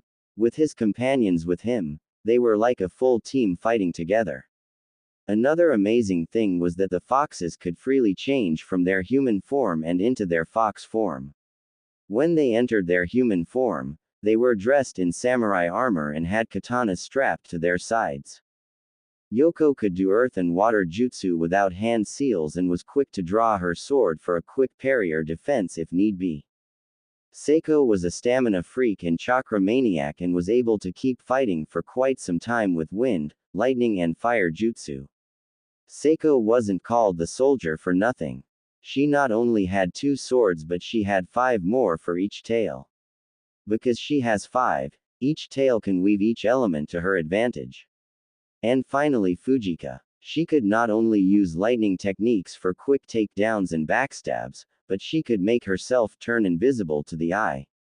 Perfect assassin. The only problem though, was that Naruto couldn't use them for the finals, so they were going to have to sit back and watch the match with their chosen protectorates, at least until they have to go and fight in the arena. The 3 kits yipped and jumped around trying to wrestle while in their fox forms and enjoyed the fun until Naruto checked his watch. Oh, I'm gonna be late. Naruto grabbed all 3 foxes and disappeared in a puff of smoke. In the arena, if Uzumaki Nami, Genma was interrupted by a massive blast of smoke and wind. The other 12 genin looked to see Naruto on top of an eagle with 3 foxes surrounding him. The Haori-clad boy immediately shook himself from the heroic scene and slipped off the eagle and face planted with the ground. Haku, Ino and Kurotsuchi face-palmed and shook their heads, while everyone else laughed at the redhead. He stood back up and patted himself down. Am I late? Naruto asked, breathing hard. No. Genma simply replied. Now then, may everyone but Akamichi Choji and Yagura leave to the competitor's box. Now then, killing is allowed, but it would be in your best interest to not kill each other, K. Genma added with a little laugh at the end. He took out his senbon and held it in his hand. He looked at the 2 and smirked. Hajime. Immediately, Yagura reached behind and grabbed his hooked pole arm and swung around. Choji evaded the attack, as the pole smashed into the ground, kicking up dirt and rocks. Choji sent a flurry of shuriken and kunai, but Yagura blocked all of them. The silver-haired genin jumped up and spun before slamming the pole arm down on top of Choji. Choji didn't realize it, but the pole had water building up at the tip. Baika no jutsu. But Choji was instantly deflated, when the pole arm bonked his head. With Choji out of it, Yagura relented his assault and looked up to the cage box. Damn. Winner. Yagura. Genma shouted out. Cheers were heard and people were clapping loudly for the Kiri boy. Next round, Yamanaka Ino and Kurotsuchi. Come down. Let's go then. Ino smiled. Just so you know, I learned a lot in my clan's techniques. I learned even more for lava release. Kurotsuchi replied as she got onto the railings with Ino. The 2 girls hopped off with their hair and clothing flying about. They landed softly and smirked idly at each other as they stood 10 paces from each other. Genma raised an eyebrow but shrugged it off. He put his senbon back in his mouth and raised his hand. Without another word, he shot his hand down and the 2 girls charged forth. They started off with an order of taijutsu. Kuro sent a punch for Ino, but the blonde ducked and sent a punch for Kuro's gut. Kurotsuchi evaded and sent an elbow to the back of Ino's head. The attack connected and the blonde girl fell forward, but she burst into smoke. Kurotsuchi turned around and saw Ino speeding through hand seals. Rantan. Reiza Sakasu. A blast of heat and light kept Kurotsuchi on her toes. Lasers shot at her, tearing through the ground and whatever else happened to be up at the moment. Kurotsuchi sped through hand seals and started throwing up lava. Yugen Kage no Jutsu. The lava built up and formed a large wall. The lasers broke through, that much was expected, but Ino was too busy trying to tear through the solidified lava that she didn't realize what Kurotsuchi was doing. Suddenly, Ino started sinking into the ground. She felt heat below her feet and broke her concentration with the jutsu. Yugen Numa no Jutsu. The ground started turning into lava beneath Ino. Her eyes widened, but she quickly calmed herself down and went through another set of hand seals. Ninpu. Kanten no Jutsu. Kurotsuchi was about to jump down with a kunai, but the jutsu met its mark and Kurotsuchi went limp, breaking her control over the jutsu. The rising lava stopped and solidified. Ino pulled herself out of the dried and solid swamp. She walked up to Kurotsuchi and held a kunai at her throat. It's over, Kuro-chan. Ino inwardly knew that the fight was too straightforward. The Kurotsuchi below her started turning into stone. Immediately, the blonde took evasive action and barrel rolled forward to dodge a barrage of solidifying lava balls. Kurotsuchi was spitting them out like nothing. Uganden no Jutsu. Kurotsuchi sat on a boulder protruding from the ground and shot out massive amounts of bullets made from lava. Ino jumped and weaved in between each attack. The terrifying thing about the attack was that when the bullets hit the ground while still in liquid form, they exploded outwards and sent smaller lava balls flying. I need to loosen her up. Ino backflipped and dodged a large lava ball and stood atop the built-up dry lava. She sped through had seals faster than Kurotsuchi did. Ino smiled and zeroed in on the Iwa Genin. Rantan. Shushu go. Immediately the sky darkened above the arena. The feudal lords in the stands were amazed at the power of such beautiful kunoichi. Once the sky reached a peak, lightning boomed above them. Kurotsuchi expected rain, but nothing came for a short while. She looked at Ino with a weird face when the blonde didn't move for some time. Suddenly a small glowing trail of light shot down from the sky. Kurotsuchi shot her eyes up and quickly erected an earth wall. She heard burning and sizzling. The blue light suddenly plowed through her wall and burned into the ground. Kurotsuchi looked back at Ino with wide eyes. The sky boomed again, but this time, the lasers started falling. Each laser seemed to have locked onto her. The black-haired girl threw up whatever defense she could think of, but it was all futile. Not only were her defenses failing, but she was also wasting her chakra on such constructs. Kurotsuchi front flipped and landed on a large boulder and started shooting out blasts of fire and water to fight back the lasers. Ino smiled and relented the jutsu. With her sensory abilities, she was able to surmise that Kurotsuchi was at the same level of chakra as she was. Only enough for one last jutsu. The sky lightened up and the lasers stopped coming. Kurotsuchi was gasping and panting. She was low on chakra, but she didn't want to fail her father or grandfather. Nor did she want to fail in front of Naruto. She eyed the arena looking for Ino and hopped off the rock and channeled her lava chakra and formed a lava fist. Ino stood in front of her with a fist covered in Rantan chakra. Ino narrowed her eyes and glared at Kurotsuchi, and the Iwa girl did the exact same thing to the blonde. There were a few moments of silence, raising the tension to heights unknown. Ino charged forward with her Rantan-imbued fist as Kurotsuchi dashed ahead with lava shooting off of her fist. Boom! The ground shook with a rising intensity. Shockwaves were sent vibrating throughout the arena, shaking a few people from their seats and causing a few daimyo to burst out in excited laughter. Down in the arena, the two fists collided, with the special elemental jutsu trying to outdo each other. Rantan chakra spread and spiraled into the lava arm and started electrocuting Kurotsuchi, while her lava fist started burning Ino's knuckles quite badly, but neither dared to relent. In a last-ditch effort, Kurotsuchi sent a kick to Ino. The blonde was knocked back, but as Ino flew back, she kicked Kurotsuchi's temple, effectively knocking her out. Ino collapsed on the ground, out of chakra and energy. Genma jumped over to check the two girls' vitals and released a sigh of relief. He looked up to the cage box and the people present and flashed two thumbs up. Everyone gasped in relief and started cheering for the two girls. Naruto was smiling like an idiot by the end of the match. The entire time they were giving their all, and now, he knew how to counter the Shushu Go. Naruto smiled to himself since Ino couldn't use that jutsu on him anymore. He didn't worry about them since he knew they wouldn't die so soon. Alright, next match. Omoi.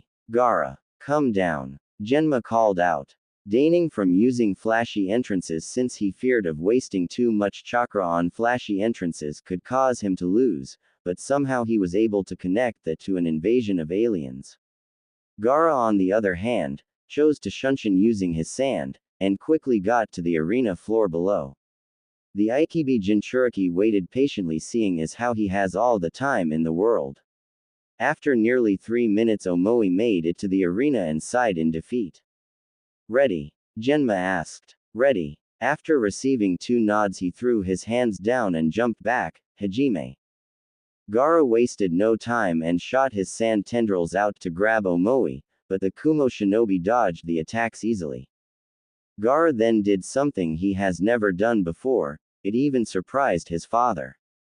The Jinchuriki removed his gourd and let his sand tail flow with no problem. He calmly walked toward Omoi with the ultimate defense following him wherever he walked. Omoi saw this and calculated his chances of success carefully. After a few moments of thought, he was going to go with the 3% success.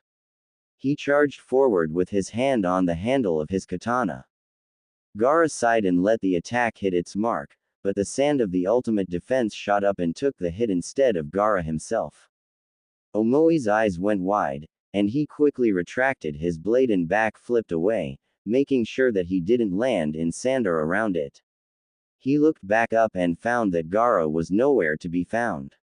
He started panicking, but then a punch smashed into his cheek. Omoi flew back a few feet, but repositioned himself.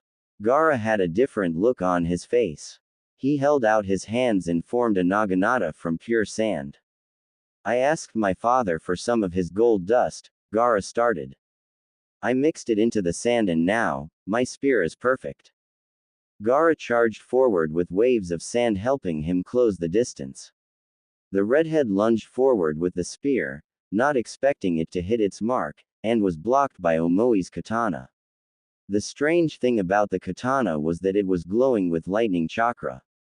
Gaara spun his spear around again and brought it down on the Kumo shinobi. Omoi clashed his sword with the blade of the spear, but instead of the desired effect, the blade was split in half. Gaara started lunging and slashing for Omoi, but the kid dodged, weaved, bent and evaded every attempt to Gaara made to get him. Omoi wasn't paying attention to what was happening. Gaara got close and bashed him in his chest with the butt of the spear and sent Omoi flying into a large dune of sand. His eyes widened. He looked down to Gaara, whom of which, dropped his spear and held his hands up at the dune of sand. Soon suddenly little spike of sand shot down from the sky and embedded into the sand dune around Omoi. Omoi's eyes went wide when he realized what was going on. Lightning shot down and started jumping from lightning spike to lightning spike, and ultimately, Omoi himself. When the electricity hit the boy, he screamed out in pain, but he tried to stay conscious. The strange thing about this lightning was that he wasn't immune to it. As a lightning user, he was supposed to be immune from all forms of lightning and electricity. Once the electricity finished pulsating through his body, he tried to stand up, but collapsed and rolled off the sand dune. His breath was slow and heavy, but before he could collide with the ground, Gaara formed up a sand platform and caught the unconscious Omoi and carried him towards the infirmary. There was a long moment of silence and Genma named Gaara the winner. Alright, Uchiha Sasuke vs. Abura, Proctor, I yield. Shino quickly said, clearly not wanting to fight Sasuke. Everyone gasped in surprise and all eyes went to Shino.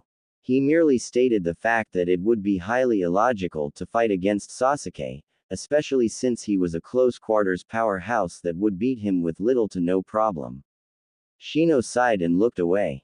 Might as well. Shikamaru gave Sasuke a look that slightly pissed him off. I yield to Proctor. I'll die if I have to fight the Uchiha. What the dude? Sasuke asked with slight anger in his voice. Come on. Don't quite, dude. It's already done. Shikamaru sighed. I don't feel like dying so soon, Sasuke. Lazy prick. Sasuke growled. Naruto sighed and stood from his seat. Temari opened her fan and used it to surf down to the arena. Sasuke had a blank look on his face. He looked over to Shikamaru to see that he wasn't impressed with that, but then again, Shikamaru says being impressed with something means that you have to examine it and critique it, and to do those things you have to work. Which is in a simple word, troublesome.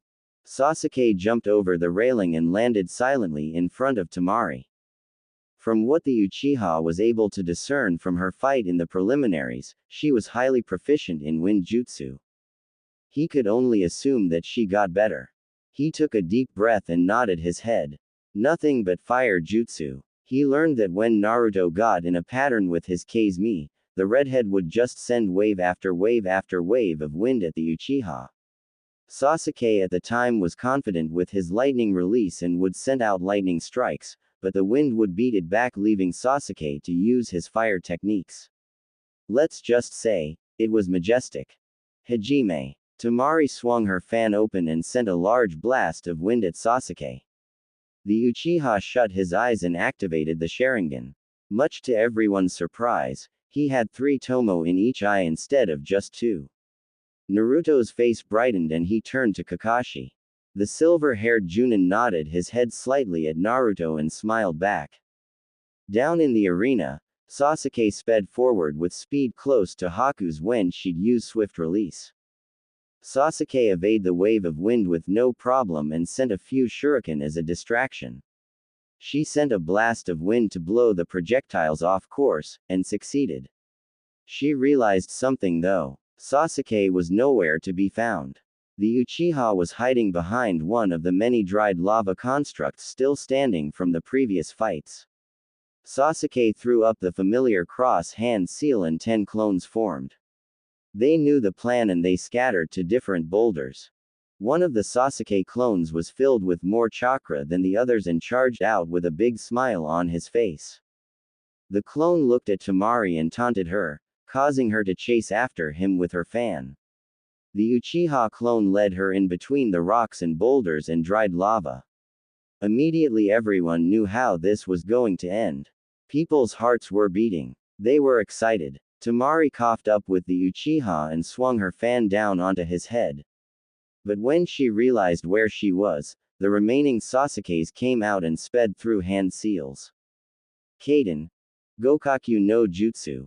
The 10 Sasukes, including the original, shouted at the same time. Temari's face was stretched in fear. She couldn't use wind jutsu in a situation like this. The real Sasuke acted quickly and vanished underground before the fireballs were shot. No one watching the fight noticed Sasuke disappearing. Boom. The Sasukes shot out long trails of flames at Temari in the center of the circle. The flames collided with the ground and the entire central clearing in between the rocks, basically turned into a kiln of sorts. Fire shot out from the creases and shot up when the pressure became too much. When the flames cleared, the clones popped out of existence. But instead of crying pain, or ing, the sound of chirping birds was heard. Temari's face was wrought with fear when she felt the electrical charges stick to her arms and neck. She shivered and took a deep breath. Surrender, Temari. I don't want to kill you. Sasuke whispered. That, and I don't think Shikamaru would like me kill you. Temari blushed brightly and looked up to see Shikamaru with a worried expression spread across his face. She gave a small smile and looked down to the ground. She raised her hand and Genma immediately shot down to her. She took another deep breath before saying the words. Proctor. I surrender. Temari dropped her fan at her side and Sasuke released his Chidori. Everyone exploded in cheers and clapped for the end of the match. The Kazekage sighed in relief and wiped the beads of sweat that formed on his forehead. The other cages repositioned themselves for the final fight. The fight that everyone was excited for. The three-way between Yugito, Rushi and Naruto. The 3 Jinchuriki wasted no time. Yugito lightning shunshined and Rushi lava shunshined down to the arena while Naruto simple jumped over the side like so many others did before him. His haori flapped wildly and his tails were enjoying the wind felt when he descended like that. Girls giggled and whispered about Naruto with big smiles and blushed faces. Haku, Ino and Kurotsuchi were immediately annoyed by the comments. The three of them watched silently with their kitsune. Kurotsuchi would have rooted for Rushi, but since he disrespected her in front of her new friends like that, she lost all respect for him, even though she knew something was wrong with him. Kurotsuchi was worried for Naruto since Rushi had an almost impenetrable lava armor. She knew all about his weaknesses, even though he didn't have many, but she didn't have enough time to give it to him. The three Jinchuriki were going to fight each other blind. Out of the three in the arena, Yugito was the weakest. Naruto made it his plan to defeat Yugito first and take on Rushi by himself. He didn't want to look forward to the two Jinchuriki ganging up on him. While he walked up to the two Jinchuriki, he channeled as much nature chakra he could. He even had two clones calling on nature chakra that the toads use, and he had two cones calling on the eagle nature chakra. As a sage of the three summons he is signed to, as a fox, he is already in fox sage mode, and he will never get out of it. With toad sage mode, he gains the eye shadow of a normal sage mode eye. He also learned the frog katas from Lord Fukasaku and Lady Shima. During his month-long training with his different summons, he mastered the eagle sage mode. When he first entered the eagle sage mode, great brown, feathered wings sprang from his back. He basically looked like a crazy monster from myth. The great thing about him was that he was able to stack each sage mode upon each other, and allow the use of 4 sage modes at once. With all three combined together, Naruto can't be hit, surprised, or caught. That was why he was in search for the dragon summoning contract. He wanted his last sage mode mastered to be the dragon sage mode.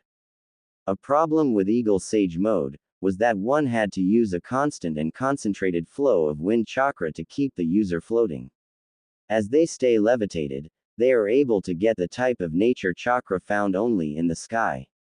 The sage mode of the toads required Naruto to sit and meditate for any given amount of time to build up nature chakra, while in fox sage mode, he was able to continuously in nature chakra even while he was doing everything he normally would.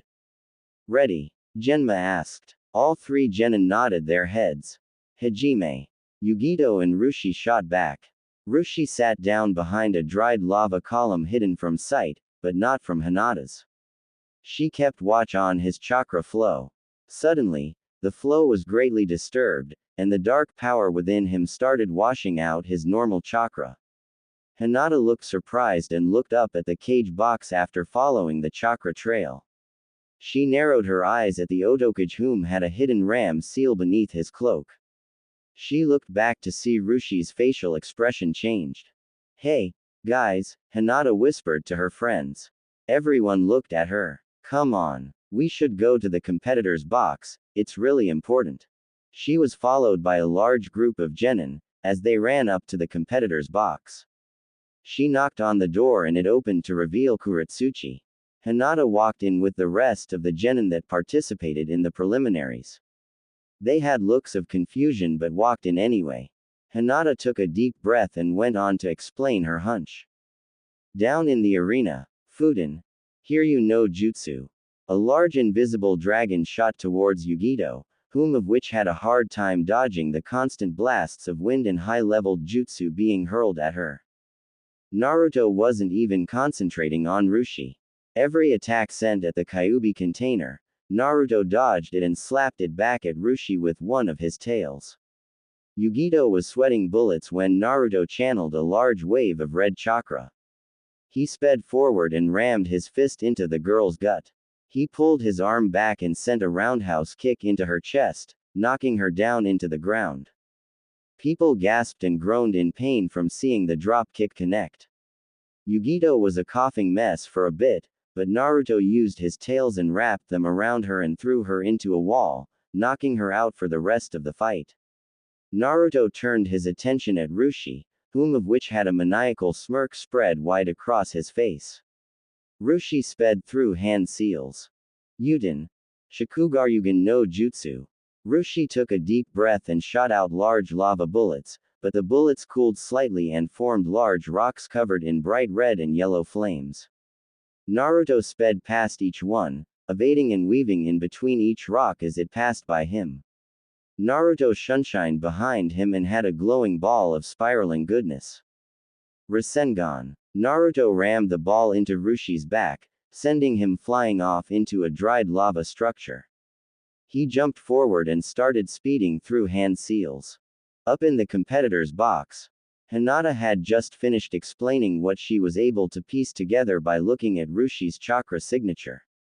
It was as if he were on a genjutsu, and there was a time limit before whatever was inside of him exploded outwards. She explained that it was like how Naruto had something inside of him and that there were 3 others that were like Naruto and Rushi.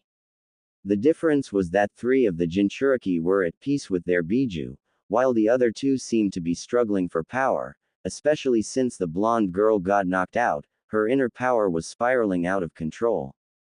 So you think the Otokage is using the manipulating the Tsuchikage and Reikage? Kakashi asked. That has to be the only reason. I saw the looks on their faces and the changes in emotions on their faces. Hinata said. I also followed a trail of chakra leading from Rushi, when the changes took place, back to the Otokage. This is bad, Kakashi said. In the arena, Futen. Rasenbakuden. Naruto hurled through little Rasengan into the air. After a few moments of spinning and cutting through the wind, they landed around Rushi and exploded violently and sent him flying into a dried lava column. He sat back up and was blasted with a heavy wave of wind. The Jinchuriki struggled to stay upright. Naruto formed another Rasengan, but before he could charge forward, he was grabbed by a blue tail of chakra fire and thrown into the walls of the arena. Everyone gasped. Yugito ran up to Rushi and lifted him up to his feet. It was never against the rules to team up on one of the contestants. People were cheering for the plot twist, while being completely oblivious to the coming storm just outside the walls of the village. All around the village there was a massive army of Kumo, Iwa and Odo shinobi all amassed together as one. Amongst the ranks of the army, there were Kumo shinobi signed with the wolf summoning contract and there were Odo shinobi signed with the snake summoning contract. It was invasion and no one knew. Except for the fact that Konoha did know. As of now, the village had successfully hidden thousands of Kiri, Suna and many Konoha shinobi. Many were hanged as civilians and merchants, while others were hanged as simple objects that would normally be found in a bustling village like Konoha. They were hanged as trash cans, birds, wires, doors, and whatever they could possibly find. Kumo, Iwa and Odo had no idea what was coming. Naruto recuperated from the attack and looked to see Rushi looking like a monkey and Yugito with claws made from the Nibi's chakra. The 2 of them had shown their true colors and had chosen to team up on Naruto. The redhead of Konoha dispelled one of his clones gathering Gamma Senjutsu chakra and dispelled one clone that was gathering Washi Senjutsu chakra. The changes were immediate. 2 wings sprouted from his back and made him look like an angel. His tails enlarged and he gained an orange eye shadow as a result of mastering Gamma Senjutsu. Yugito and Rushi backed away in fear of what Naruto had become. Jiraiya in the stands beamed at his grandson knowing full well that the kid had far surpassed his father, and know he was stacking senjutsu upon another senjutsu. Jiraiya was amazed at this, and couldn't help but to smile. It wasn't his fault. The amount of nature chakra calmed everyone's nerves and made them happy. Naruto opened his eyes to reveal the Tsutomu. The 2 Jinchuriki charged forward with close-range attacks, but Naruto was able to dodge each one. Not even a singed or shocked part of his clothing or skin. He landed on his feet and flapped his wings, sending Tsutomu leveled winds at the 2. Naruto shot his tails out smashing them against the 2 Jinchuriki, sending them careening into the walls of the arena. Just as Naruto was about to deliver the finishing blow to the 2 of them, a series of explosions rocked the village. In the distance smoke began to rise and the sounds of combat started echoing into the village ambiance. Feathers began to fall. Naruto started to feel drowsy, but his mother and Kura bonked him awake. Naruto woke up from his drowsy state and glared at Rushi and Yugito. Another explosion sounded. He turned his attention to the cage box. Immediately, the cages were battling it out.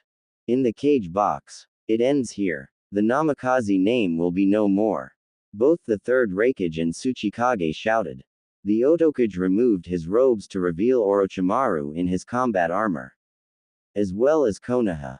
Back away Hiruzen. Zabuza and the Cage grabbed the Sandaime Hokage and hopped away with him in their arms. In the competitor's box. Dad. No. Kurotsuchi screamed to her father. Akatsuchi didn't even fight. Kitsuchi barged into the room with a group of Iwa and Kumo shinobi. Omoi and Karui defended the Konoha teams. Kurotsuchi and Akatsuchi took up defense against her father. Kuro turned to Haku and the others. Go. Defend the village. I'll handle my father. Ino and Haku charged from the room with their teams right behind them. Gaara and Yagura jumped over the railing to join the Jinchurikis fighting in the arena below. Sasuke and Sakura left with Kakashi to aid in repelling enemy shinobi coming in from the west gate. It was utter confusion in the air. Smoke filled everyone's lungs. Explosions filled their ears. They were at war. With Ino. Ninpu. Genmatsu. Ino's jutsu spread in a wide arc and connected with many Chunin-leveled Iwa and Kumo shinobi. They turned on their comrades and started killing each other, making it easy for them to pass through to the south gate. She ran past a group of Kiri shinobi fighting Iwa shinobi and sent a few blasts of lightning at the rock ninja. To her right Haku was speeding through hand seals. Fuden. Daitapa. Walls of Iwa shinobi were blasted back by the combined jutsu effect of Temari and Haku. The two lovers of Naruto were about to be overtaken from the flanks, but there was a sudden change in chakra output in the battlefield and a purple and black fox dropped down in front of the two girls with. She stood on her hind legs and started transforming into a human with curly hair. Haku smiled brightly at Yoko.